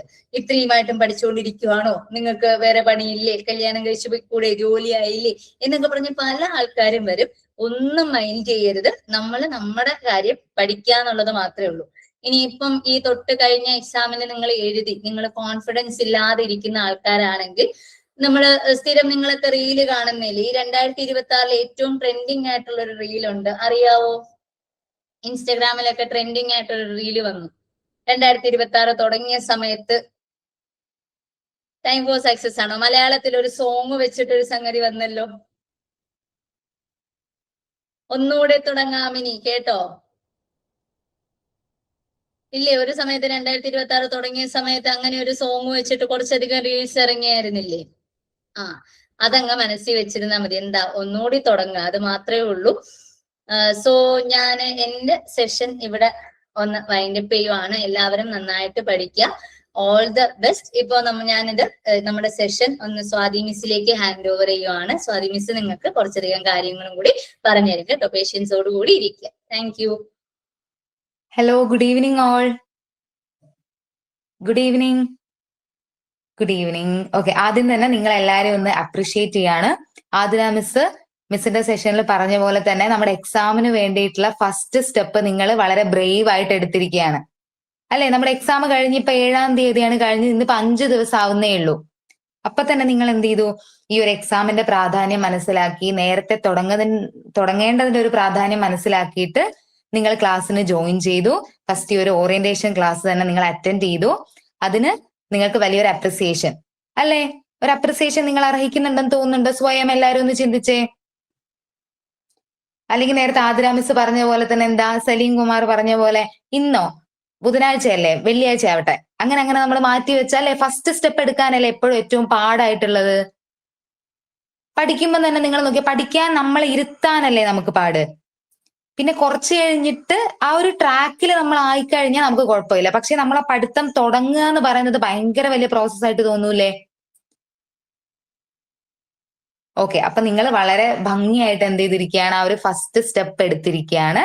അപ്പൊ അതിന് എല്ലാവർക്കും വലിയൊരു കൺഗ്രാറ്റുലേഷൻസ്. അപ്പോൾ നമ്മുടെ പേപ്പർ 1ന്റെ സിലബസിലുള്ള കാര്യങ്ങളൊക്കെ എന്തൊക്കെയാണ് ഓരോ യൂണിറ്റിലും നിങ്ങൾ പഠിക്കാൻ പോകുന്നതെന്ന് ആതിര മിസ് വളരെ ഡീറ്റെയിൽഡ് ആയിട്ടുള്ള ഒരു ഓവർവ്യൂ തന്നിട്ടുണ്ട്. അപ്പൊ ഞാൻ നിങ്ങളോട് ഇപ്പൊ പറഞ്ഞു തരാൻ പോകുന്നത്, നിങ്ങൾ എക്സാം പ്രിപ്പറേഷൻ ഈ ഒരു സമയത്തും ഒരു 5-6 മാസത്തെ നമ്മൾ കൺസിസ്റ്റന്റ് ആയിട്ടുള്ള ഒരു പ്രിപ്പറേഷൻ ആണ് ഈ എക്സാമിന് നമുക്ക് വേണ്ടത്. അപ്പൊ ആ ഒരു സമയത്തും അത് കഴിഞ്ഞ് എക്സാം ഹാളിലും ഈ 2 സ്ഥലങ്ങളിലും നിങ്ങൾ വളരെ പ്രധാനമായിട്ട് ശ്രദ്ധിക്കേണ്ട കുറച്ച് കാര്യങ്ങളെ കുറിച്ചാണ്. ഓക്കെ അല്ലേ എല്ലാരും? അല്ലെ, എല്ലാരും ആക്റ്റീവായിട്ട് ഇരിക്കുമല്ലോ? ഓക്കെ, അപ്പൊ ആദ്യം തന്നെ നമ്മൾ ശ്രദ്ധിക്കേണ്ട ഒരു കാര്യം എന്ന് പറഞ്ഞാൽ ടൈം മാനേജ്മെന്റ് ആണ് ഈ എക്സാമില്. അല്ലെ, എക്സാം മുമ്പ് എഴുതിയിട്ടുള്ള ആരൊക്കെ ഉണ്ട്? എക്സാം മുമ്പ് എഴുതിയിട്ടുള്ള നമ്മുടെ നെറ്റ് എക്സാം മുമ്പ് എഴുതിയിട്ടുള്ള ആൾക്കാർ ആരൊക്കെയുണ്ട്? എല്ലാരും ആദ്യമായിട്ട് എഴുതാൻ പോണവരാണോ? എല്ലാരും ആദ്യമായിട്ട് എഴുതാൻ പോവാണെന്ന് തോന്നുന്നു അല്ലെ? ഓക്കെ, അപ്പൊ നമ്മൾ ഈ ടൈം മാനേജ്മെന്റ് എന്ന് പറയുന്നത് ആദ്യം എഴുതിയിട്ടുണ്ട് അല്ലെ സുമയ്യ? ഓക്കെ, ഫസ്റ്റ് ടൈം ആണ് അമൃത. ഓക്കെ, അപ്പൊ ടൈം മാനേജ്മെന്റ് എന്ന് പറയുന്നത് നമ്മള് ഈ 2 ഇടങ്ങളിലും നമ്മൾ ശ്രദ്ധിക്കണം. ഈ ഒരു പ്രിപ്പറേഷന്റെ സമയത്തും നമ്മൾ നമ്മുടെ ഒരു ദിവസത്തെ ടൈമിനെ എങ്ങനെ മാനേജ് ചെയ്യുന്നു, പിന്നെ മോസ്റ്റ് ഇമ്പോർട്ടന്റ്ലി എക്സാം ഹാളിൽ നമ്മൾ നമ്മുടെ ടൈമിനെ എങ്ങനെ മാനേജ് ചെയ്യുന്നു, ഇത് രണ്ടുമാണ് ഈ ടൈം മാനേജ്മെന്റിൽ വരുന്നത്. ഓക്കെ, അപ്പൊ നമുക്ക് ആദ്യം പ്രിപ്പറേഷന്റെ കാര്യം പറയാം. നമ്മളിപ്പോ എക്സാമിന് വേണ്ടി പ്രിപ്പയർ ചെയ്യുമ്പോൾ നിങ്ങൾക്ക് അറിയാം ഫസ്റ്റ് പേപ്പറിൽ 50 ക്വസ്റ്റ്യൻസ് ആണ്, സെക്കൻഡ് പേപ്പറിൽ 100 ക്വസ്റ്റ്യൻസ് ആണ് അല്ലെ? അപ്പൊ നമ്മള് 2 പേപ്പർ, അതായത് ജനറൽ പേപ്പറിനും നമ്മുടെ സബ്ജക്ട് പേപ്പറിനും ക്വസ്റ്റ്യൻ എത്രമാത്രം ഡെപ്തിൽ ചോദിക്കുന്നു എന്നുള്ള രീതിയിലല്ലേ ടൈം ഇൻവെസ്റ്റ് ചെയ്യേണ്ടത് അല്ലേ? എങ്ങനെയാണ് ക്വസ്റ്റ്യൻ ചോദിക്കുന്നത്, ഏത് പേപ്പറിന് നമ്മൾ കൂടുതൽ സമയം കൊടുക്കണം എന്ന് നമുക്ക് ആദ്യമേ ഒരു ഐഡിയ ഉണ്ടായിരിക്കണ്ടേ? അതാണ് ഈ പ്രിപ്പറേഷനിലുള്ള ടൈം മാനേജ്മെന്റ് എന്ന് പറഞ്ഞാല്. നമ്മൾ പേപ്പർ 1 and 2 പഠിക്കേണ്ട ഒരു റേഷ്യോ എന്ന് പറയുന്നത് 1:2 ആണ്. കാരണം 50-100 ക്വസ്റ്റ്യൻസ് അല്ലേ വരിക. അതായത് നിങ്ങൾ ഒരു ദിവസം ഒരു 3 മണിക്കൂർ പഠിക്കുന്നു എന്ന് നിങ്ങൾ തീരുമാനിക്കുവാണെങ്കിൽ 2 പേപ്പറും നിങ്ങൾ പഠിക്കുന്നുണ്ടെങ്കിൽ പേപ്പർ 1 ഒരു 1 മണിക്കൂർ പഠിച്ചെങ്കിൽ ഒരു 2 മണിക്കൂർ പേപ്പർ 2 വേണ്ടി കൊടുക്കുന്ന രീതിയിലാവണം നിങ്ങളുടെ പഠനം. എന്തുകൊണ്ടാണ് ഇങ്ങനെ പറയുന്നതെന്ന് വെച്ചാൽ നമുക്ക് പേപ്പർ 2, നമുക്ക് 2 പേപ്പറും നമ്മൾ അതിൻ്റെതായിട്ടുള്ള പ്രാധാന്യം കൊടുത്ത് പഠിക്കേണ്ടത് വളരെ ഇമ്പോർട്ടന്റ് ആണ്. കാരണം പല കുട്ടികളും മുമ്പ് എഴുതിയിട്ടുള്ള എക്സാമുകൾ പറഞ്ഞിട്ടുള്ള ഒരു റിവ്യൂ എന്ന് പറയുന്നത് ഒരു പേപ്പറിന് മാത്രം പ്രാധാന്യം കൂടുതൽ കൊടുത്തത് കൊണ്ട് അതിൽ നന്നായിട്ട് സ്കോർ ചെയ്യാൻ പറ്റും, പക്ഷെ മറ്റേതിൽ എന്തായി പോവും? നമ്മുടെ സ്കോർ വളരെ കുറഞ്ഞു പോവും. ഇത് 2 പേപ്പറിലും അത്യാവശ്യം ഒരു നല്ല രീതിയിൽ സ്കോർ ചെയ്യുമ്പോഴാണ് നമ്മൾ നെറ്റ് അല്ലെങ്കിൽ JRFലോട്ട് എത്തുന്നത്. അപ്പൊ ഈ ടൈം മാനേജ്മെന്റിനെ കുറിച്ച് നമ്മൾ പറയുമ്പോൾ അപ്പൊ 1:2 എന്നുള്ളൊരു റേഷ്യോ. ഇനിയിപ്പോ 1.5 മണിക്കൂറാണ് നിങ്ങൾക്ക് പഠിക്കാൻ കിട്ടുന്നെങ്കിൽ 1/2 മണിക്കൂർ നിങ്ങൾ പേപ്പർ 1 കൊടുക്കുന്നു, 1 മണിക്കൂർ നിങ്ങൾ പേപ്പർ 2 കൊടുക്കുന്നു. എന്തുകൊണ്ട് കൂടുതൽ സമയം നമ്മൾ പേപ്പർ 2 കൊടുക്കുന്നു എന്ന് വെച്ചാല് പേപ്പർ 2 നമ്മൾ കുറച്ചുകൂടെ ഡെപ്തിൽ പഠിക്കേണ്ടതാണ്. അത് മാത്രമല്ല പേപ്പർ 2 വളരെ അൺഎക്സ്പെക്റ്റഡ് ആണ്. ഓരോ എക്സാമിനും അവർ പാറ്റേൺ ചേഞ്ച് ചെയ്തുകൊണ്ടേയിരിക്കും. മനസ്സിലായോ? അപ്പൊ പ്രിപ്പറേഷന്റെ സമയത്ത് നമ്മൾ എങ്ങനെയാണ് 2 പേപ്പറിലും ടൈം ഇൻവെസ്റ്റ് ചെയ്യേണ്ടത് എന്നുള്ളത് മനസ്സിലായില്ലേ? മനസ്സിലായോ? റിയാക്ഷൻ ഒന്നും ഇല്ല ആർക്കും? ഓക്കെ. അപ്പോ ഓക്കെ, താങ്ക് യു. അപ്പൊ ഇനി പറയാമോ, അതായത് നമ്മളൊരു ഡെയിലി റുട്ടീന്റെ ഭാഗമായിട്ട് നമുക്ക് ഈ ഒരു ടൈം മാനേജ്മെന്റ് പ്രിപ്പറേഷൻ എന്ന് പറയുമ്പോൾ നമ്മളൊരു ഡെയിലി റുട്ടീന്റെ ഭാഗമായിട്ടുള്ള കാര്യമാക്കി മാറ്റണ്ടേ? ഇപ്പൊ ന്യൂ ഇയർ ആയല്ലേ ഉള്ളൂ. അപ്പോ നിങ്ങൾ ന്യൂ ഇയർ റെസൊല്യൂഷൻസ് ഒക്കെ എടുത്ത ആൾക്കാരായിരിക്കും. നാളെ മുതൽ ഞാൻ എന്ത് ചെയ്യും, ഞാൻ 5 മണിക്ക് എണീക്കും, അല്ലെ 4 മണിക്ക് ഞാൻ നാളെ മുതൽ എണീക്കും, അങ്ങനെയൊക്കെ എടുത്ത ആൾക്കാരാണോ ന്യൂ ഇയർ റെസൊല്യൂഷൻസ് ഒക്കെ? ഓക്കെ, എന്നിട്ട് എങ്ങനെ പ്രോപ്പർ ആയിട്ട് ഫോളോ ചെയ്യാൻ പറ്റുന്നുണ്ടോ? ഓക്കെ സുമയ്യ, ചിരിയിലൂടെ ഞാൻ എല്ലാം മനസ്സിലാക്കുന്നു. ഓക്കെ, അപ്പോ നമുക്കൊരു ഡെയിലി റുട്ടീൻ സെറ്റ് ചെയ്യും പോലെ നമുക്കൊരു ഓക്കെ അമൃത, കുറച്ചൊക്കെ പറ്റുന്നുണ്ട് അല്ലെ? ഡെയിലി റുട്ടീൻ നമ്മൾ സെറ്റ് ചെയ്യും പോലെ നമുക്കൊരു ഡെയിലി ലേണിംഗ് ഹാബിറ്റ് ഉണ്ടായിരിക്കണം. അതാണ് ഈ കൺസിസ്റ്റൻസി. ഈ ഒരു എക്സാമിന് ഏറ്റവും ആവശ്യമുള്ള ഒരു കാര്യമാണ് കൺസിസ്റ്റന്റ് ആയിട്ടുള്ള പഠനം എന്ന് പറയുന്നത്. നമ്മൾ ഒരു ദിവസം ഒരു 6, 7, 8 മണിക്കൂർ പഠിക്കുന്നു, അത് കഴിഞ്ഞ് അടുത്ത 2 ദിവസം നമ്മൾ പഠിക്കുന്നില്ല. പിന്നെയും നമ്മൾ എന്ത് ചെയ്യുന്നു, 2 ദിവസമൊക്കെ കഴിഞ്ഞിട്ട് പതിയെ നമ്മൾ പിന്നെയും ബുക്കൊക്കെ തുറന്ന് പിന്നെ ഒരു 8, 9 മണിക്കൂർ നമ്മൾ പഠിക്കുന്നു, പിന്നെ ഒരു 2, 3 ദിവസം പഠിക്കുന്നില്ല. ഈ ഒരു രീതി അല്ല നമ്മൾ ഈ ഒരു എക്സാമിന് വേണ്ടത്. നിങ്ങൾ ഒരു ദിവസം അരമണിക്കൂറേ പഠിക്കുന്നുള്ളൂ എങ്കിലും ആ അരമണിക്കൂർ നിങ്ങൾ കൺസിസ്റ്റന്റ് ആയിട്ട് പഠിക്കാം. എല്ലാ ദിവസവും ആ ഒരു അരമണിക്കൂർ നിങ്ങൾ ഈ ഒരു നെറ്റ് എക്സാമിന് വേണ്ടിയിട്ട് നിങ്ങൾ കൊടുത്തിരിക്കണം. മനസ്സിലായോ? എല്ലാ ദിവസവും പഠിക്കുക എന്നുള്ളതാണ് നമ്മുടെ ഈ ഒരു എക്സാമിനുള്ള ഒരു കറക്റ്റ് ആയിട്ട് ഒരു പ്രോപ്പർ ആയിട്ടുള്ള ഒരു പ്ലാൻ എന്ന് പറയുന്നത്. എല്ലാ ദിവസവും നിങ്ങൾക്ക് അതിപ്പോ നിങ്ങൾ ഭയങ്കര തിരക്ക് പിടിച്ച ഒരു ദിവസമാണെങ്കിലും ഒരു 10 മിനിറ്റ് ആണെങ്കിലും നമുക്ക് സമയം കണ്ടെത്താൻ പറ്റുമല്ലോ, അല്ലേ? അറ്റ്ലീസ്റ്റ് നമ്മൾ പഠിച്ച കാര്യങ്ങളെങ്കിലും ഒന്ന് നമുക്ക് ബുക്ക് എടുത്ത് മറിച്ച് നോക്കാനായിട്ടുള്ള ഒരു സമയം കിട്ടുമല്ലോ. അങ്ങനെ നിങ്ങളുടെ ലേണിംഗില് ഗ്യാപ്പ് വരാതെ നോക്കുക. കൺസിസ്റ്റന്റ് ആയിട്ടുള്ള ഒരു പഠനമാണ് നമുക്ക് ഈ ഒരു എക്സാമിന് ആവശ്യം. അപ്പൊ ഈ ഒരു കൺസിസ്റ്റൻസി എന്ന് പറയുമ്പോൾ നമ്മളിപ്പോ എന്ത് ചെയ്യുന്നു, ഇപ്പൊ അരമണിക്കൂർ പഠിക്കുക. ഇന്ന് ഞാൻ എന്റെ ദിവസത്തിന്റെ ഒരു അരമണിക്കൂർ അല്ലെങ്കിൽ 1 മണിക്കൂർ നിങ്ങളിപ്പോ തുടങ്ങുന്നതായതുകൊണ്ട് പതിയെ എന്ത് ചെയ്യാം, നമ്മുടെ സമയം കൂട്ടി എടുക്കുക. ഇപ്പൊ ഞാൻ എന്റെ പ്രിപ്പറേഷന്റെ സമയത്ത് ചെയ്തൊരു രീതി എന്ന് പറഞ്ഞാൽ, ഇപ്പൊ ആദ്യം എന്ത് ചെയ്യുന്നു, ആദ്യത്തെ ഒരു പ്രിപ്പറേഷൻ തുടങ്ങുന്ന ഒരു സമയത്ത് ഞാൻ ഡെയിലി 1 മണിക്കൂറെങ്കിലും ഞാൻ നെറ്റ് എക്സാമിന് വേണ്ടി പഠിക്കുമെന്ന് തീരുമാനിക്കുന്നു. ആ 1 മണിക്കൂർ പഠിച്ചു കഴിഞ്ഞാൽ ഞാൻ എന്റെ കലണ്ടറിൽ ഒരു ടിക്ക് മാർക്ക് ഇടും. ശ്രദ്ധിക്കുന്നുണ്ടല്ലോ അല്ലെ? നിങ്ങൾക്കും എന്ത് ചെയ്യാം, ഇംപ്ലിമെന്റ് ചെയ്ത് നോക്കാവുന്ന ഒരു നല്ലൊരു രീതിയാണ് ഇത്. അങ്ങനെ ഞാൻ എന്ത് ചെയ്യുന്നു, ഈ 1 മണിക്കൂർ പഠിക്കുമെന്നുള്ളത് ഞാൻ കൺസിസ്റ്റന്റ് ആയിട്ട് ഇങ്ങനെ അതെന്റെ ഒരു ഹാബിറ്റായി മാറിക്കഴിഞ്ഞാൽ ഞാൻ ആ സമയം കുറച്ച് കൂട്ടും. ഞാനതൊരു 2 മണിക്കൂറാക്കും. പിന്നെ 2 മണിക്കൂർ പഠിച്ചാൽ ഞാനൊരു ടിക്ക് ഇടും എന്റെ കലണ്ടറിൽ ആ ദിവസം. പഠിക്കാത്ത ദിവസം ഞാൻ എന്ത് ചെയ്യും, ഒരു ഇൻറ്റു മാർക്ക് ഇടും. അങ്ങനെ അത് 2 ആക്കുന്നു, പിന്നെ നമ്മൾ 3 ആക്കുന്നു, 5 ആക്കുന്നു, 6 ആക്കുന്നു. ഇങ്ങനെ എക്സാമിനോട് അടുപ്പിക്കുമ്പോഴേക്കും നമ്മുടെ ലേണിംഗ് അവേഴ്സ് ഒരു ദിവസത്തെ എന്ത് ചെയ്യുക, കൂട്ടി എടുക്കുക. ഈ ഒരു കലണ്ടറിൽ ടിക്ക് മാർക്ക് ഇടുന്നതിന്റെ ഒരു പ്രാധാന്യം എന്താന്ന് വെച്ചാൽ, നമ്മൾ എക്സാമിനോട് അടുത്ത് ആ ഒരാഴ്ച എന്നൊക്കെ പറയുന്നത് നമുക്ക് എന്ത് പറഞ്ഞാലും നമുക്ക് ചെറിയൊരു ടെൻഷനൊക്കെ കാണും. എത്ര വട്ടം എക്സാം എഴുതിയ ആളാണെങ്കിലും നമുക്ക് കുറച്ചൊരു ടെൻഷൻ പോലെ ഉണ്ടാവും, നമുക്ക് മൊത്തം ബ്ലാങ്ക് ആയിട്ട് ഇരിക്കുന്ന പോലെ ഒക്കെ തോന്നും. അപ്പൊ ഈ ഒരു ടിക്ക് മാർക്ക് കാണുമ്പോൾ നമുക്കൊരു സന്തോഷം വരും. എന്ത്, ഓക്കെ ഞാനപ്പോ കുഴപ്പമില്ല, ഇത്രയൊക്കെ ഞാൻ പഠിച്ചിട്ടുണ്ട്, ഇത്രയും കാര്യങ്ങളൊക്കെ ഞാൻ ചെയ്തിട്ടുണ്ട്, അല്ലാതെ വെറുതെ ഞാൻ ടിക്ക് ഇടൂലല്ലോ.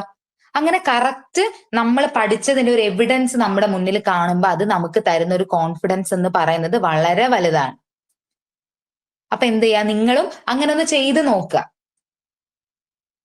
ഞാൻ ചെയ്ത് നോക്കി ഇംപ്ലിമെന്റ് ചെയ്ത് നോക്കിയിട്ട് എനിക്ക് വളരെ യൂസ്ഫുൾ ആയിട്ടുള്ള ഒരു കാര്യം ആയതുകൊണ്ടാണ് നിങ്ങളോട് അത് ഷെയർ ചെയ്യുന്നത്. ഓക്കെ, ഇനി ഒരു 1 മണിക്കൂർ പഠിക്കുക എന്ന് പറയുന്നത് ആ ഒരു 1 മണിക്കൂർ തികയ്ക്കാൻ വേണ്ടി നമ്മൾ എന്തെങ്കിലും പഠിക്കുക എന്നുള്ളതാണോ? ആണോ? ഇന്ന് എന്തായാലും 1 മണിക്കൂർ പഠിച്ചല്ലേ പറ്റൂ, അപ്പൊ എന്തെങ്കിലുമൊക്കെ നോക്കി പഠിച്ചിരിക്കുക. ആ ഒരു 1 മണിക്കൂർ തികയ്ക്കുക എന്നുള്ളതല്ല നമ്മുടെ യഥാർത്ഥത്തിലുള്ള ഫോക്കസ് എന്ന് പറയുന്നത്. എന്താ, പഠിക്കുക എന്നുള്ളതല്ലേ? ആ ഒരു 1 മണിക്കൂർ എന്ന് ഞാൻ ഉദ്ദേശിച്ചത് നിങ്ങൾക്ക് സംതൃപ്തി വരുന്ന തരത്തിൽ നിങ്ങൾ പഠിക്കുക എന്നുള്ളതാ. മനസ്സിലായോ? ആരുമില്ലേ റിയാക്ഷൻസ് ഒന്നും?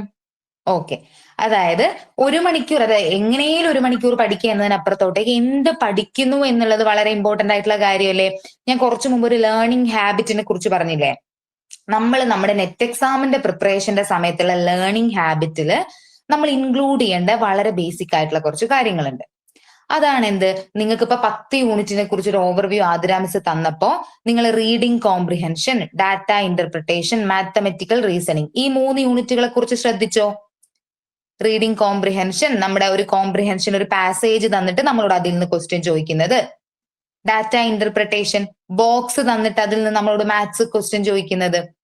പിന്നെ മാത്തമെറ്റിക്കൽ റീസണിങ് ആവുമ്പോ ശ്രദ്ധിച്ചല്ലേ? ഓക്കെ. അപ്പൊ മാത്തമെറ്റിക്കൽ റീസണിങ് എന്താ?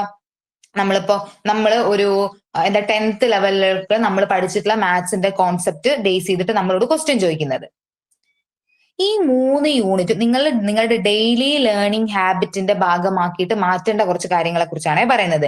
ഈ 3 യൂണിറ്റിൽ നിന്നുള്ള ഒരു സെറ്റ് ക്വസ്റ്റ്യൻ ദിവസവും നിങ്ങൾ ചെയ്യാം. ഒരു സെറ്റ് എന്ന് പറഞ്ഞാൽ ആദ്യമായിട്ട് എക്സാം എഴുതാൻ പോണ ആൾക്കാരോട് പറയാം, ഒരു സെറ്റ് എന്ന് പറഞ്ഞാൽ അതിൽ 5 ക്വസ്റ്റ്യൻ ഉണ്ടാവുക. ഇപ്പൊ ഡാറ്റ ഇന്റർപ്രിട്ടേഷൻ എന്ന് പറഞ്ഞാൽ ഒരു ബോക്സ് നമുക്ക് തരും, ആ ബോക്സിൽ നിന്ന് 5 ക്വസ്റ്റ്യൻ നമ്മളോട് ചോദിക്കും. മനസ്സിലായോ? അത് പുതിയ വരുന്ന ആൾക്കാർക്ക് മനസ്സിലായില്ലെങ്കിൽ കുഴപ്പമില്ല, നമ്മൾ വരുന്ന ക്ലാസ്സുകളിലൊക്കെ നമ്മൾ കുറെ ക്വസ്റ്റ്യൻസ് ഡിസ്കസ് ചെയ്യാൻ പോവും, അപ്പൊ അത് ക്ലിയർ ആവും കേട്ടോ. അപ്പൊ ഇങ്ങനെ ഈ ഒരു റീഡിംഗ് കോംപ്രിഹെൻഷൻ, ആ 3 യൂണിറ്റ് ഒന്ന് നോട്ട് ചെയ്യണേ. Reading comprehension, mathematical reasoning and data interpretation. ഈ 3ഉം നിങ്ങൾ എന്ത് ചെയ്യണം? ഡെയിലി നിങ്ങളുടെ ലേണിംഗ് ഹാബിറ്റിന്റെ ഭാഗമാക്കിയിട്ട് മാറ്റണം. ആ 3 യൂണിറ്റിൽ നിന്നുള്ള ഒരു സെറ്റ് ചെയ്താൽ മാത്രമേ ഞാൻ ഉറങ്ങൂന്ന് അങ്ങ് തീരുമാനിക്കുക. എന്നിട്ട് അത് നോട്ട് ചെയ്ത് വെക്കുക, എത്ര മാർക്ക് നിങ്ങൾക്ക് കിട്ടുന്നുണ്ട്, എന്നിട്ട് ഏതൊക്കെ യൂണിറ്റ് ആണ് ഇംപ്രൂവ് ആവുന്നത്. ഇനി ഇങ്ങനെ ചെയ്ത് ഇംപ്രൂവ് ആയില്ലെങ്കിൽ അപ്പൊ എന്തോ ഒരു മിസ്റ്റേക്ക് ഞാൻ ചെയ്യുന്നത് കൊണ്ടാണ് ഞാൻ ഇംപ്രൂവ് ആവാത്തതെന്ന് നമുക്ക് തന്നെ മനസ്സിലാവും.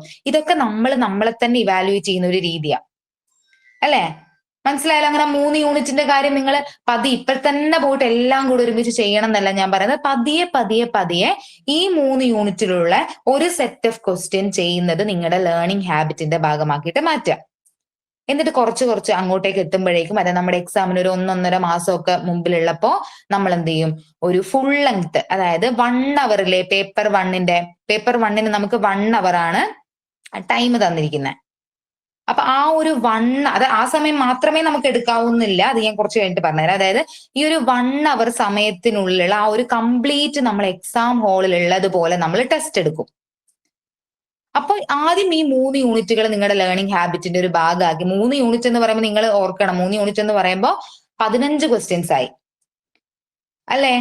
15 ക്വസ്റ്റ്യൻ എന്ന് പറയുമ്പോൾ അപ്പോഴത്തന്നെ നമ്മുടെ 30 മാർക്ക് അവിടെ സേഫ് ആയി. പോട്ടെ, ഒരു 2 എണ്ണം എങ്ങനെയും ടഫായിട്ട് തെറ്റിച്ചാലും എത്ര മാർക്ക് ശരിയായി അവിടെ? 26 മാർക്ക് നിങ്ങൾക്ക് അവിടെ ശരിയായില്ലേ?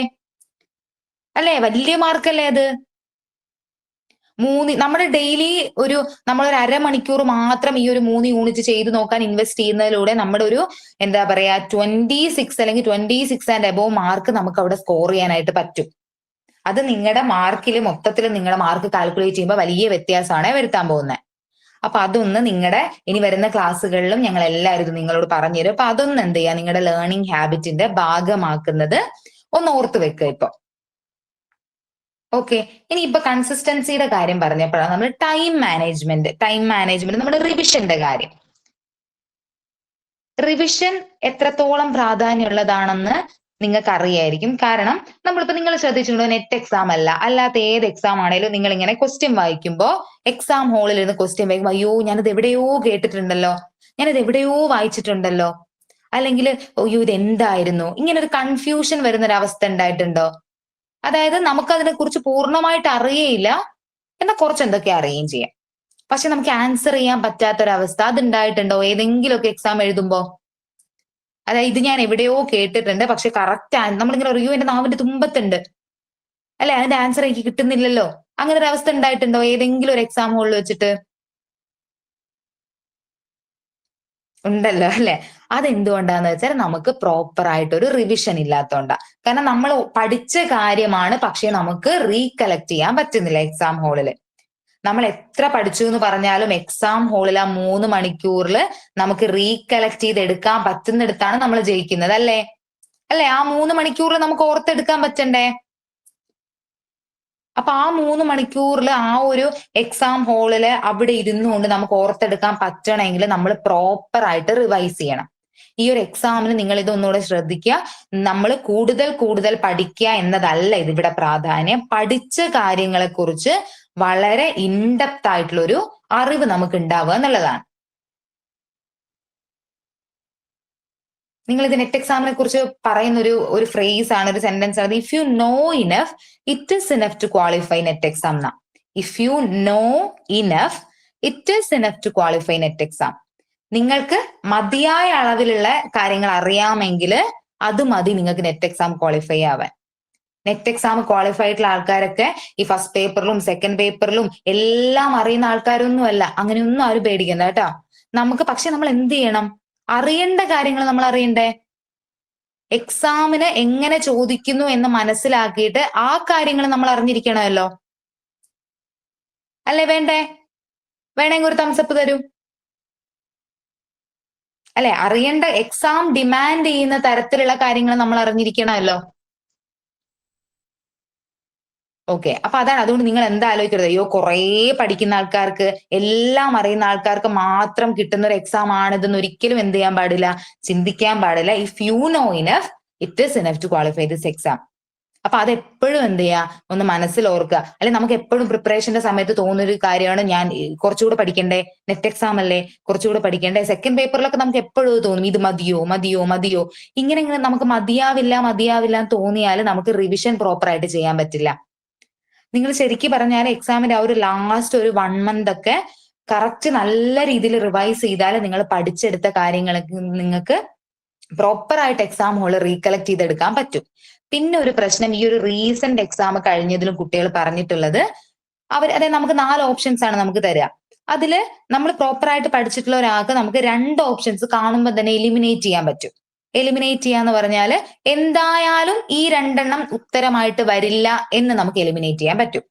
പക്ഷെ ബാക്കി 2 ഓപ്ഷൻ ഇല്ലേ, അതാണ് നമ്മളെ കൺഫ്യൂസ് ചെയ്യിപ്പിക്കുക. അവിടെയാണ് നമ്മൾ കൺഫ്യൂസ്ഡ് ആയിട്ട് നമ്മുടെ കുറച്ച് സമയം പോവുക. രണ്ടും നമുക്ക് ഉത്തരമായിട്ട് തോന്നും. പല പേപ്പർ 1ന്റെ യൂണിറ്റുകളിലും സംഭവിച്ചിട്ടുള്ള ഒരു കാര്യമാണ് ഇത്. കുട്ടികൾ റിവ്യൂ തന്നതിൽ വെച്ചിട്ട് നിങ്ങളോട് പറയാണ്, അതായത് നമ്മൾ 2 ഓപ്ഷനിൽ നമ്മൾ കൺഫ്യൂസ്ഡ് ആയി പോകും. അപ്പൊ ആ 2 ഓപ്ഷനിൽ നിന്നും കറക്റ്റ് മോസ്റ്റ് അപ്രോപ്രിയേറ്റ് ആയിട്ടുള്ള ആൻസർ തിരഞ്ഞെടുക്കുക എന്നുള്ളതാണ് നമ്മൾ ചെയ്യേണ്ടത്. അതിനുള്ള ഒരേ ഒരു വഴി എന്ന് പറയുന്നത് റിവിഷൻ ആണ്. അപ്പൊ നിങ്ങൾക്ക് മനസ്സിലായോ റിവിഷന്റെ പ്രാധാന്യം എത്രത്തോളം ഉണ്ടെന്ന് ഈ ഒരു എക്സാമിന്? നമ്മൾ പഠിച്ച കാര്യങ്ങൾ കൂടുതൽ പഠിക്കുക എന്നുള്ളതല്ല, പഠിച്ച കാര്യങ്ങൾ എക്സാം ഹോളിൽ റീകളക്ട് ചെയ്തെടുക്കുക എന്നുള്ളതാണ് ഏറ്റവും പ്രധാനപ്പെട്ട കാര്യം. അതിന് നമുക്ക് റിവിഷൻ വേണം. പിന്നെ ഇങ്ങനെ കൺഫ്യൂസിങ് ആയിട്ടുള്ള ഓപ്ഷൻസ് വരുമ്പോ നമുക്ക് അതിൽ നിന്നും ഏറ്റവും അപ്രോപ്രിയേറ്റ് ആയിട്ടുള്ള ആൻസർ തിരഞ്ഞെടുക്കണമെങ്കിലും നമ്മൾ എന്ത് ചെയ്യണം? പഠിച്ച കാര്യങ്ങളെ വളരെ പ്രോപ്പർ ആയിട്ട് നമ്മൾ റിവൈസ് ചെയ്തിരിക്കണം. മനസ്സിലായല്ലോ? റിവിഷന്റെ പ്രാധാന്യം നിങ്ങൾക്ക് മനസ്സിലായോ? ഓക്കെ, അപ്പൊ ഈ റിവിഷൻ എന്ന് പറയുന്നത് നമ്മൾ എല്ലാ യൂണിറ്റും പഠിച്ചു കഴിഞ്ഞതിന് ശേഷം ചെയ്യുന്ന ഒരു കാര്യമല്ല. നെറ്റ് എക്സാമിന് വേണ്ടിയിട്ട് നമ്മൾ റിവൈസ് ചെയ്യാന്ന് പറഞ്ഞാല് ഈ ഒരു പ്രിപ്പറേഷൻ സ്ട്രാറ്റജിയിൽ നമ്മളൊരു ലേണിംഗ് ആ ഒരു പ്രോസസ് ഉണ്ടല്ലോ, അതിന്റെ ഇടയിൽ തന്നെ നിങ്ങൾ റിവൈസ് ചെയ്യണം. ഇപ്പൊ ഒരാഴ്ച എടുക്കുവാണെങ്കിൽ നിങ്ങൾ ആ ഒരാഴ്ചയിൽ 6 ദിവസം നിങ്ങൾ പഠിക്കുവാണെങ്കിൽ അറ്റ്ലീസ്റ്റ്, അതായത് ഒരു ദിവസമെങ്കിലും നിങ്ങൾ എന്ത് ചെയ്യണം? റിവിഷന് വേണ്ടിയിട്ട് കൊടുക്കണം. ആ ദിവസം പഠിച്ച കാര്യങ്ങളെ റിവൈസ് ചെയ്യാം. അല്ലാതെ നിങ്ങളൊന്ന് ആലോചിച്ചൊക്കെ എല്ലാം പഠിച്ച് നമ്മളിങ്ങനെ കൂട്ടി വെച്ചുകൊണ്ടിരിക്കും. എന്നിട്ട് അവസാനം നമുക്ക് റിവൈസ് ചെയ്താലും തീരാത്തത്രയും നമ്മൾ പഠിച്ചു കഴിഞ്ഞാണ്. അപ്പൊ അതിനെന്ത് ചെയ്യണം? ഒരാഴ്ച പഠിച്ച കാര്യങ്ങൾ റിവൈസ് ചെയ്യാന്ന് പറഞ്ഞാൽ കുറച്ചുകൂടി ഈസി ആയിട്ടുള്ള കാര്യമല്ലേ? ഒരാഴ്ച എന്ന് പറഞ്ഞാൽ നമ്മൾ പഠിച്ച കാര്യങ്ങൾ നമുക്ക് എളുപ്പം ഒരു ദിവസം ഇരുന്നിട്ട് റിവിഷന് മാത്രമായിട്ട് കൊടുക്കാലോ, അല്ലെ? അങ്ങനെ ചെയ്തൂടെ? അപ്പൊ നമുക്ക് ഓർമ്മയുണ്ടാവും. അല്ലെങ്കിൽ എന്ത് ചെയ്യും? നമ്മൾ ലാസ്റ്റ് ആവുമ്പോഴേക്കും നമ്മൾ ഫസ്റ്റ് പഠിച്ച കാര്യം നമ്മൾ മറന്നുപോകും. കാരണം എന്താ? നമ്മളത് റിവൈസ് ചെയ്തിട്ടില്ല. ഇനി റിവിഷൻ എന്നുള്ളതുകൊണ്ട് യഥാർത്ഥത്തിൽ അത് റിവൈസ് ചെയ്യാന്ന് ഞാൻ കുറെ നേരമായിട്ട് പറഞ്ഞുകൊണ്ടിരിക്കുകയാണ്. എന്താണ് റിവിഷൻ കൊണ്ട് ഈ ഒരു നെറ്റ് എക്സാമിൽ ഉദ്ദേശിക്കുന്നതെന്ന് വെച്ചാല്, ജസ്റ്റ് നമ്മളിങ്ങനെ നോക്കി ഇതെനിക്കറിയാം അങ്ങനെ ഒരു വായിച്ചു പോവലല്ല റിവിഷൻ എന്ന് പറയുന്നത്. നിങ്ങൾ നിങ്ങളുടെ നോട്ട് എടുക്കുന്നു, നിങ്ങൾ ഫസ്റ്റ് യൂണിറ്റ് നിങ്ങൾ പഠിച്ചു കഴിഞ്ഞു എന്ന് വിചാരിക്കുക. ടീച്ചിങ് ആപ്റ്റിറ്റ്യൂഡ് എന്ന് പറയുന്ന യൂണിറ്റ് നിങ്ങൾ പഠിച്ചു കഴിഞ്ഞു, നിങ്ങൾ അത് റിവൈസ് ചെയ്യാനായിട്ട് തീരുമാനിച്ചെങ്കിൽ നിങ്ങൾ അതിങ്ങനെ വായിച്ചുകൊണ്ടിരിക്കുവാണെങ്കിൽ നിങ്ങൾ ഒരു ടൈറ്റിൽ കാണാം. എന്താ പിയാഷെയുടെ ലേണിംഗ് തിയറി, നമുക്ക് കുറച്ച് തിയറീസ് ഒക്കെ ടീച്ചിങ് ആപ്റ്റിറ്റ്യൂഡിൽ പഠിക്കാനുണ്ടല്ലോ, അത് നമ്മൾ കാണുകയാണ്. അപ്പൊ ആ ഒരു ടൈറ്റിൽ കണ്ട നിങ്ങളുടെ ബുക്ക് ഒന്ന് അടച്ചു വെക്കുക. എന്നിട്ട് എന്ത് ചെയ്യാം? ഇതില് എന്തൊക്കെ കാര്യങ്ങൾ എനിക്ക് ഓർത്തെടുക്കാൻ പറ്റുമെന്നൊന്ന് നോക്കുക. അതാണ് റിവിഷനിൽ വേണ്ടത്. കാരണം എക്സാം ഹാളിൽ നമ്മുടെ മുന്നിൽ ഈ നോട്ടോ എന്തേലും ഉണ്ടാവോ? എക്സാം ഹാളിൽ നമ്മളും നമ്മുടെ ബ്രെയിനും നമ്മുടെ മനസ്സും മാത്രമല്ലേ നമ്മുടെ കൂടെ ഉള്ളൂ, അല്ലെ? നമ്മൾ എക്സാം ഹാളിൽ നമ്മൾ റീകലക്ട് അല്ലേ ചെയ്യേണ്ടത്. അപ്പൊ അങ്ങനെ റീകലക്ട് ചെയ്യാനായിട്ട് നമ്മൾ നമ്മുടെ ബ്രെയിനിനെ പ്രാക്ടീസ് ചെയ്യിപ്പിക്കണം. അതാണ് ഈ റിവിഷന്റെ സമയത്ത് നമ്മൾ ചെയ്യേണ്ടത്. അതായത് നിങ്ങൾ അല്ലാതെ എന്ത് ചെയ്യുന്നു, നമ്മൾ ആ ഒരു ഇത് കണ്ട് അത് വായിച്ചു നോക്കുമ്പോൾ നമുക്ക് എന്തായാലും ഓർമ്മ വരും. കാരണം നമ്മൾ ഓൾറെഡി ഒരിക്കൽ പഠിച്ച ഒരു കാര്യമാണ്. അപ്പൊ അത് നമുക്ക് എന്തായാലും ഓർമ്മ വരും. അപ്പൊ അതിന് ചെയ്യേണ്ട കാര്യം എന്താന്ന് വെച്ചാൽ നോക്കി വായിച്ച് ഓർത്തെടുക്കാതെ ടൈറ്റിൽ കണ്ട എന്ത് ചെയ്യാ, ബുക്ക് ഒന്ന് അടച്ചു വെച്ചിട്ട് ഇതിൽ നിന്ന് എന്തൊക്കെ കാര്യങ്ങൾ എനിക്ക് ഓർമ്മയുണ്ട്. ചിലപ്പോൾ നമ്മൾ ആദ്യം റിവൈസ് ചെയ്യുമ്പോൾ ഒരു ടോപ്പിക്ക് നമ്മൾ പഠിച്ചിട്ട് ആദ്യം റിവൈസ് ചെയ്യുമ്പോൾ നമുക്ക് ചിലപ്പോൾ ഒന്നും ഓർമ്മ ഒന്നും വരില്ല. അതും ഓക്കെ ആണ്. അപ്പൊ നിങ്ങൾ വിഷമിക്കരുത്, പാനിക്കൊന്നും ആവരുത്. പിന്നെ നിങ്ങൾ എന്ത് ചെയ്യുക, അതൊന്ന് പഠിക്കുക. എന്നിട്ട് ഒരു 2-3 ദിവസം കഴിഞ്ഞിട്ട് പിന്നെ അത് റിവൈസ് ചെയ്യാം. റിവൈസ് ചെയ്തിട്ട് നിങ്ങൾ അതായത് പിയാഷയുടെ ലേണിംഗ് തിയറിയിൽ ഞാൻ എന്തൊക്കെയായിരുന്നു പിയാഷെ പറഞ്ഞിട്ടുള്ളത്, ഇങ്ങനെ ഓർത്തെടുത്തിട്ട് പറ്റുമെങ്കിൽ ഏറ്റവും എഫക്റ്റീവ് ആവാൻ പോകുന്ന ഒരു രീതി എന്ന് വെച്ചാൽ നിങ്ങൾ റീകളക്ട് ചെയ്യുന്ന കാര്യങ്ങൾ നിങ്ങൾ എഴുതി വെക്കുക. ഇങ്ങനെ ഒരു ടോപ്പിക്ക് തന്നെ ഒരു 4-5 വട്ടം റിവൈസ് ചെയ്യുമ്പോഴേക്കും 4-മത്തെ 5-മത്തെ വട്ടം ആവുമ്പോഴേക്കും എല്ലാ പോയിന്റും റീകളക്ട് ചെയ്തെടുക്കുന്ന രീതിയിലോട്ട് നിങ്ങളുടെ ഒരു ലേണിംഗ് വളരും. മനസ്സിലായോ റിവിഷന്റെ എങ്ങനെയാണെന്നുള്ളത്? അപ്പൊ ഇനി റിവൈസ് ചെയ്യുമ്പോൾ ജസ്റ്റ് എന്ത് ചെയ്യരുത്, നിങ്ങൾ നോക്കി വായിക്കല് മാത്രമല്ല റിവിഷൻ, റീകളക്ഷൻ ആണ് റിവിഷൻ എന്നുള്ളതാണ് ഉദ്ദേശിച്ചിരിക്കുന്നത്. എന്തിന്റെ റീകളക്ഷൻ ആണ്? നിങ്ങൾ ഓൾറെഡി പഠിച്ച കാര്യങ്ങളെ നിങ്ങൾ ഓർത്തെടുക്കുകയാണ്. ക്ലിയർ ആയോ? ക്ലിയർ ആയെങ്കിൽ ഒരു തംസപ്പ് തരൂ. ഓക്കെ. അപ്പൊ ഇത് നമ്മൾ നോട്ട് വെച്ച് റിവൈസ് ചെയ്യുമ്പോഴുള്ള കാര്യമാണ് പറഞ്ഞത്. നോട്ട് വെച്ചല്ലാതെ നമ്മൾ താങ്ക് യു അമൃത, നമ്മൾ ഈ പ്രീവിയസ് ഇയർ ക്വസ്റ്റ്യനിൽ നിന്ന് നമുക്ക് റിവൈസ് ചെയ്യാം. അതെങ്ങനെയാണെന്നറിയോ? ഇപ്പൊ ഞാൻ ഈ പറഞ്ഞ സെയിം എക്സാമ്പിൾ ഈ പിയാഷയുടെ ലേണിംഗ് തിയറിയിൽ നിന്നും ഞാൻ എന്താ പറയാ, നമ്മുടെ ആപ്പിൽ ഒത്തിരി ക്വസ്റ്റ്യൻസ് ഉണ്ട്. അത് ഞാൻ ചെയ്ത് നോക്കുമ്പോൾ ഞാൻ ആ ഒരു തിയറിയിൽ നിന്ന് വന്നിട്ടുള്ള ഒരു ക്വസ്റ്റ്യൻ ഞാൻ കാണുകയാണ്. ഞാൻ അത് ചെയ്ത് നോക്കുന്നു. അപ്പൊ ഒന്നുകിൽ എന്റെ ശരിയാവാം, തെറ്റാവാം, അല്ലെ? അപ്പൊ അത് ചെയ്ത് കഴിഞ്ഞാൽ ഞാൻ എന്ത് ചെയ്യാ, ഈ ഒരു ഏരിയ എന്നല്ലേ ഇത് വന്നിരിക്കുന്നേ, ആ ഒരു ഏരിയ റീകളക്ട് ചെയ്യാൻ നോക്കുക. ഇപ്പൊ NEP നാഷണൽ എഡ്യൂക്കേഷൻ പോളിസി 2020 നമുക്ക് വളരെ ഇമ്പോർട്ടന്റ് ആയിട്ടുള്ള ഒരു പോയിന്റ് ആണ്. അതൊക്കെ നമ്മൾ ഒരു ടോപ്പിക്കാണ്, നമ്മൾ പഠിക്കും. ആ ഒരു ഏരിയ എന്നൊരു ക്വസ്റ്റ്യൻ നിങ്ങൾ കാണുമ്പോ അതെന്ത് ചെയ്യാ, ഒന്ന് റീകളക്ട് ചെയ്യാൻ ശ്രമിക്കുക. അത് നോട്ട് നോക്കിയിട്ടേ അല്ല, ക്വസ്റ്റ്യൻ കാണുമ്പോ എന്ത് ചെയ്യാം, ഒന്ന് ഓർത്തെടുത്തിട്ട് ഇതിൽ ഞാൻ എന്തൊക്കെയോ പഠിച്ചിട്ടുണ്ടല്ലോ, ഇതെന്തൊക്കെയായിരുന്നു ഞാൻ പഠിച്ച പോയിന്റ്സ് എന്നിട്ട് ഒന്ന് എടുത്തിട്ട് ഓർത്ത് നമ്മൾ എന്ത് ചെയ്യാ, നോട്ട് ചെയ്യാനായിട്ട് ശ്രമിക്കുക. അപ്പൊ ഇങ്ങനെ റിവൈസ് ചെയ്യുവാണെങ്കിൽ, ഞാനത് ചെയ്ത് നോക്കിയിട്ട് എന്താ പറയാ, ഞാൻ കുറെ പ്ലാനിങ്ങിന് ഇംപ്ലിമെന്റ് ചെയ്തിട്ട് കുറെ പരാജയപ്പെട്ടു, കുറെ വിജയിച്ചു. അതിൽ വിജയിച്ച കാര്യമാണ് നിങ്ങളോട് പറഞ്ഞു തരുന്നത്. അപ്പൊ എന്ത് ചെയ്യും, ഇത് നിങ്ങൾ പ്രോപ്പറായിട്ട് ഈ തരത്തിൽ റിവൈസ് ചെയ്യുവാണെങ്കിൽ ഷുവർ ആയിട്ടും നിങ്ങൾക്ക് നല്ല രീതിയിൽ എക്സാം ഹാളിൽ കാര്യങ്ങൾ ഓർത്തെടുക്കാനായിട്ട് പറ്റും. ക്ലിയർ ആയില്ലേ? ഇപ്പൊ നമ്മൾ ടൈം മാനേജ്മെന്റ്, പ്രിപ്പറേഷൻ ജേർണിയിലുള്ള ടൈം മാനേജ്മെന്റിനെ കുറിച്ച് നമ്മൾ പറഞ്ഞു, കൺസിസ്റ്റന്റ് ആയിട്ടുള്ള പഠനത്തിന്റെ പ്രാധാന്യത്തെ കുറിച്ച് പറഞ്ഞു, റിവിഷനെ കുറിച്ച് പറഞ്ഞു. ഇനി അവസാനമായിട്ട് പറയാനുള്ളത്, പ്രിപ്പറേഷന്റെ സമയത്ത് മാത്രമല്ല എക്സാം ഹാളിലും ടൈം മാനേജ് ചെയ്യാൻ പഠിക്കണ്ടേ? അതല്ലേ ഏറ്റവും ഇമ്പോർട്ടന്റ് അല്ലെ? എക്സാം ഹാളിൽ ടൈം മാനേജ്മെന്റ് വളരെ ഇമ്പോർട്ടന്റ് അല്ലേ? എക്സാം എഴുതിയിട്ടുള്ള ആൾക്കാർ പറഞ്ഞേ, നമുക്ക് എത്ര സമയമാണുള്ളത് എക്സാമിന്? എത്ര സമയമുണ്ട് നമുക്ക്? 3 മണിക്കൂർ അല്ലെ? എത്ര മിനിറ്റ്? എത്ര മിനിറ്റിലാണ് നമ്മുടെ എക്സാം നടക്കുന്നത്? പോയോ എല്ലാരും? 180 മിനിറ്റ്സ് അല്ലേടാ, അല്ലെ? 180 മിനിറ്റ് അല്ലേ എക്സാം ഉള്ളത്? അപ്പൊ ആ 180 മിനിറ്റും എത്ര ക്വസ്റ്റ്യൻസും ആണ് നമുക്കുള്ളത്? 180 മിനിറ്റിൽ നമ്മൾ എത്ര ക്വസ്റ്റ്യൻ ചെയ്യണം? 150 ക്വസ്റ്റ്യൻസ് ചെയ്യണം. അപ്പൊ നമ്മൾ അത് വെച്ച് കാൽക്കുലേറ്റ് ചെയ്യുമ്പോൾ 1.2 മിനിറ്റ്സ് ആണ് നമ്മൾക്ക് ഓരോ ക്വസ്റ്റ്യനും കിട്ടുന്നത്. എത്രയാ? 1.2 മിനിറ്റ്സ് ആണ് ഓരോ ക്വസ്റ്റ്യനും കിട്ടുന്നത്. പക്ഷെ ചില ക്വസ്റ്റ്യൻസിന് ഈ 1.2 മിനിറ്റ്സ് ആവശ്യമില്ല. ശ്രദ്ധിക്കണേ, ഇത് ചില ക്വസ്റ്റ്യൻ ഈ 1.2 മിനിറ്റ്സ് ആവശ്യമില്ല. പക്ഷെ ചില ക്വസ്റ്റ്യൻസ് ചെയ്യാൻ 1.2 മിനിറ്റ്സ് മതിയാവുകയില്ല. അപ്പൊ അതിനനുസരിച്ച് ചില യൂണിറ്റ് എന്നുള്ളത് നമ്മൾ ഒരു ചോദ്യം വരുമ്പോൾ നമുക്കത് 1.2 മിനിറ്റ്സിൽ ചെയ്ത് തീർക്കാൻ പറ്റാത്തതായിരിക്കും ചിലത്. പക്ഷെ ചിലത് എന്താ, നമുക്ക് 1.2 മിനിറ്റ്സ് മതി, വേണ്ടി വരില്ല, നമുക്ക് സെക്കൻഡ് കൊണ്ട് ആൻസർ ചെയ്യാൻ പറ്റും. അപ്പൊ അതിനനുസരിച്ചിട്ട് നമ്മൾ മാനേജ് ചെയ്യണ്ടേ നമ്മുടെ ടൈമിനെ? ഇന്നേ യൂണിറ്റിൽ നിന്ന് വന്നിട്ടുള്ള ക്വസ്റ്റ്യൻസ് ചെയ്യാൻ ഞാൻ ഇത്ര സമയമേ കൊടുക്കുള്ളൂ. അങ്ങനെ ഒരു പ്രോപ്പർ ആയിട്ടുള്ള ടൈം മാനേജ്മെന്റ് എക്സാം ഹാളിൽ നമുക്ക് വേണം. കാരണം ഈ കഴിഞ്ഞ എക്സാമിനും വളരെ ഭംഗിയായിട്ട് പ്രിപ്പയർ ചെയ്ത് റിവൈസ് ചെയ്ത് പോയ കുട്ടികൾ പോലും പറഞ്ഞിട്ടുള്ള ഒരു പ്രശ്നം എന്ന് പറയുന്നത് അവർക്ക് ടൈം മാനേജ് ചെയ്യാൻ ബുദ്ധിമുട്ടുണ്ടായിരുന്നു എന്നാ. അപ്പോ ടൈം മാനേജ്മെന്റിന്റെ പ്രാധാന്യം അത്രയും വലുതാണ്. കാരണം നമ്മൾ നല്ല രീതിയിൽ നമ്മൾ പഠിച്ച് പ്രോപ്പർ ആയിട്ട് റിവൈസ് ചെയ്ത് പ്രീവിയസ് ഇയർ ക്വസ്റ്റ്യൻ ചെയ്ത് പ്രാക്ടീസ് ചെയ്ത് പോയാലും ആ ഒരു 3 മണിക്കൂറിനെ നമുക്ക് എന്താ പറയാ കറക്റ്റ് മാനേജ് ചെയ്യാൻ പറ്റിയില്ലെങ്കിൽ കാര്യങ്ങൾ നമ്മുടെ കയ്യിൽ നിന്ന് പോകും. പേടിപ്പിക്കല്ല കേട്ടോ, ഇതൊരു റിയാലിറ്റിയാണ് നമ്മുടെ എക്സാമിന്റെ. അപ്പൊ നമ്മൾ കൗണ്ട് ഡൗൺ ആയിട്ടാണേ കാണിക്കുക. എക്സാം ആദ്യമായിട്ട് എഴുതാൻ പോകുന്ന ആൾക്ക് നമ്മുടെ സ്ക്രീനിൽ നമുക്ക് ടൈം ഉണ്ടാവും. 180 മിനിറ്റ്സിൽ നിന്നും കൗണ്ട് ഡൗൺ ആയിട്ടാണ് ടൈം കാണിക്കുക. അപ്പൊ നിങ്ങൾ എന്ത് ചെയ്യണം, നിങ്ങൾ കുറച്ചുകൂടെ കഴിയുമ്പോൾ, അതായത് നമ്മളിപ്പോ എക്സാമിന്റെ ഒക്കെ ഒരു അടുത്തൊരു എന്താ പറയുക ഒരു 3 മാസമൊക്കെ കഴിയുമ്പോഴേക്കും നിങ്ങൾക്ക് ഏകദേശം പേപ്പർ 1ലെയും പേപ്പർ 2നും നിങ്ങൾക്ക് സ്വയം, അത് വളരെ സബ്ജക്റ്റീവ് ആണ്, പേപ്പർ 1ന് എത്ര എന്താ പറയാ ടൈം എനിക്ക് വേണമെന്നുള്ളത് അല്ലെ എനിക്കല്ലേ അത് മനസ്സിലാവുള്ളൂ. അതുപോലെ നിങ്ങൾക്ക് ഓരോരുത്തർക്കല്ലേ മനസ്സിലാവുള്ളൂ. ഇപ്പൊ ചിലർക്ക് എന്താ റീഡിംഗ് കോംപ്രിഹെൻഷൻ ചെയ്യാൻ കൂടുതൽ സമയം വേണ്ടിവരും, ചിലർക്ക് മാത്തമാറ്റിക്സിക്കൽ റീസണിങ് അല്ലെങ്കിൽ ഡാറ്റ ഇന്റർപ്രിട്ടേഷൻ ചെയ്യാൻ കുറെ സമയം വേണ്ടിവരും. അപ്പൊ അതൊക്കെ നമ്മൾ എന്ത് ചെയ്യണം, നമ്മൾ ചെയ്ത് നോക്കിയിട്ട് മനസ്സിലാക്കിയിട്ട് വേണം എന്ത് ചെയ്യാൻ, ഇംപ്ലിമെന്റ് ചെയ്യും. ഇപ്പൊ ഞാൻ ചെയ്തൊരു രീതി പറയുവാണെങ്കിൽ എന്റെ സെക്കൻഡ് പേപ്പർ ഇംഗ്ലീഷ് ലിറ്ററേച്ചർ ആണ്. അപ്പൊ ഇംഗ്ലീഷ് ലിറ്ററേച്ചറിൽ ഞങ്ങൾക്ക് എന്താ, നിങ്ങൾക്കറിയാം ഇംഗ്ലീഷ് ആരെങ്കിലും ഉണ്ടോ സെക്കൻഡ് പേപ്പർ ഇംഗ്ലീഷ് ഉള്ളത്? ആരെങ്കിലും ഉണ്ടോ? ഉണ്ടല്ലേ, ഓക്കെ വൈഷ്ണവി, ഹലോ.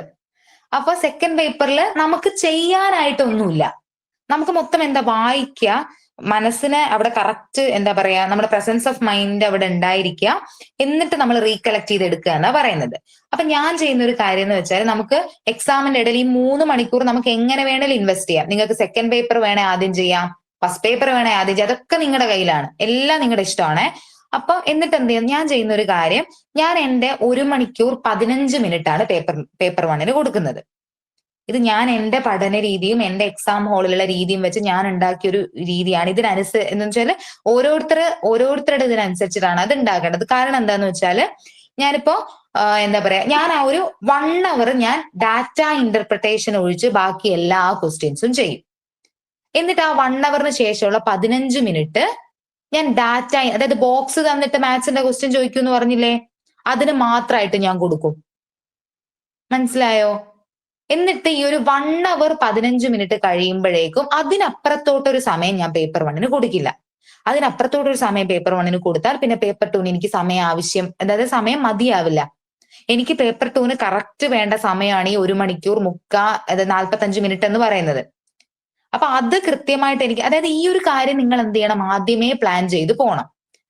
എന്നിട്ട് എന്ത് ചെയ്യണം, കൗണ്ട് ഡൗണിൽ എവിടെ എത്തുമ്പം ഞാൻ പേപ്പർ 1 അവസാനിപ്പിക്കണം, 180 മിനിറ്റ് നിങ്ങൾ എന്ത് ചെയ്യുക, താഴോട്ടേക്ക് കുറഞ്ഞു വരുന്ന രീതിയിൽ എന്താ, നിങ്ങളിപ്പോ 1 മണിക്കൂറാണ് പേപ്പർ 1ന് കൊടുക്കുന്നതെങ്കിൽ എത്രയാവണം, എത്രയാകുമ്പോ നമ്മൾ നിർത്തണം? അല്ലെ, ഒരു 120 മിനിറ്റ് എന്ന് കാണിക്കുമ്പോൾ നമ്മൾ പേപ്പർ 1 അവിടെ നിർത്തിയിരിക്കണം. മനസ്സിലായോ? 60 മിനിറ്റ് കഴിയുമ്പോൾ നമ്മൾ നിർത്തണം.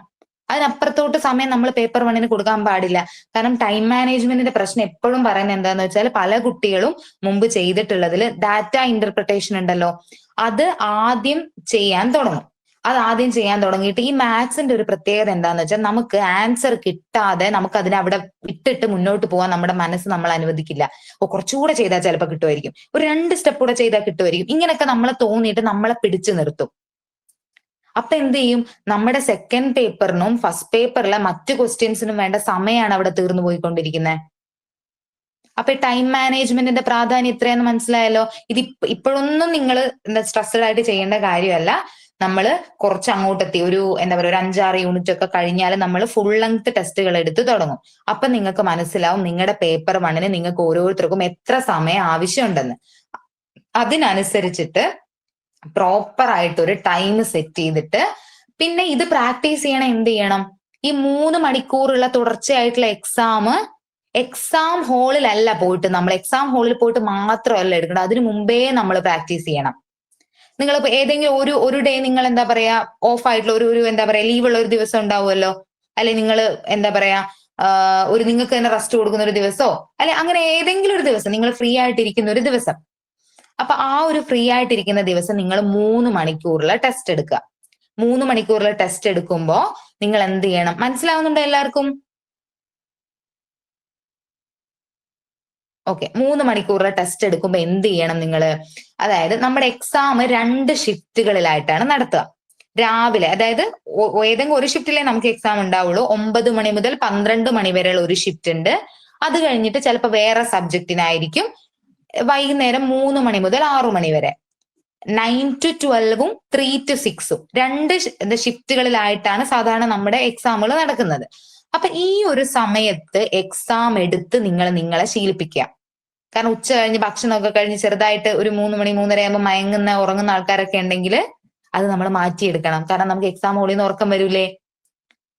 ഇല്ലേ? ഒരു 3 മണിക്കൊക്കെ സ്ഥിരമായിട്ട് ഉറങ്ങുന്ന ആൾക്കാരാണെങ്കിൽ നമുക്ക് എക്സാം ഹോളിൽ പോയിരുന്ന് 3 മണിക്ക് നമ്മൾ ഉറങ്ങിയാൽ ശരിയാവോ? എന്തുകൊണ്ടാണ് ഞാൻ അതായത് എക്സാമിന് പോകുന്നതിന് മുമ്പ് തന്നെ നിങ്ങൾ ആദ്യമായിട്ട് എഴുതാൻ പോകുന്ന 3 മണിക്കൂർ ടെസ്റ്റ് ആവരുത് നമ്മുടെ നെറ്റ് എക്സാം. നിങ്ങൾ കുറേ വട്ടം ചെയ്ത് കാരണം ആ ഒരു 3 മണിക്കൂർ അല്ലെ ഏകദേശം ഒരു 4 മണിക്കൂറിനടുത്തോളം നമ്മൾ എക്സാം ഹാളിൽ ഇരിക്കണം. അപ്പൊ നമ്മൾ അതിന് മെന്റലി ഫിസിക്കലി നമ്മൾ പ്രിപ്പയർ ചെയ്യണ്ടേ? വേണ്ടേ? 3-4 മണിക്കൂർ ഒരു എക്സാം ഹാളിൽ ഇരിക്കുന്നതിന് നമ്മൾ നമ്മുടെ മെന്റലി ഫിസിക്കലി പ്രിപ്പയർ ചെയ്യണ്ടേ?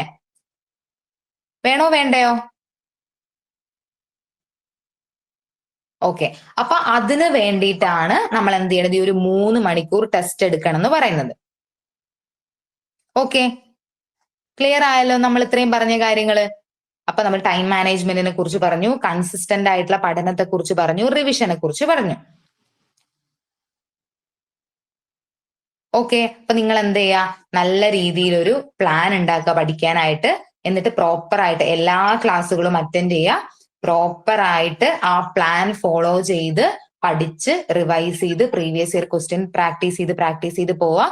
ആദ്യം അലൻ സാറ് പറഞ്ഞതുപോലെ തന്നെ ഇത് നമുക്ക് ഈ ഒരു നെറ്റ് എക്സാം അല്ലെങ്കിൽ JRF ക്രാക്ക് ചെയ്ത് കഴിഞ്ഞാൽ കിട്ടുന്ന കോൺഫിഡൻസ് എന്ന് പറയുന്നത്, ഒരു സാറ്റിസ്ഫാക്ഷൻ എന്ന് പറയുന്നത് വളരെ വലുതാണ്. അത് അനുഭവിച്ചിട്ടുള്ള ഒരാൾ എന്ന രീതിയിലാണ് ഞാൻ പറയുന്നത്. നമുക്ക് അതായത് നിങ്ങളൊന്ന് ആലോചിച്ച് നോക്കിയാൽ 6% ആൾക്കാർക്ക് അല്ലെങ്കിൽ 1% ആൾക്കാർക്ക് മാത്രം കിട്ടുന്ന ഒരു എക്സാം അല്ലേ? അപ്പൊ ഓക്കെ, അപ്പൊ ഞാൻ കുഴപ്പമൊന്നുമില്ല, അത് ഞാൻ ക്വാളിഫൈ ആയല്ലോ എന്നൊരു കോൺഫിഡൻസ് നമുക്ക് കിട്ടില്ലേ? പിന്നെ ഏത് എക്സാമിനെ അഭിമുഖീകരിക്കാനുള്ള ഒരു കോൺഫിഡൻസ് നമുക്ക് കിട്ടുമല്ലോ,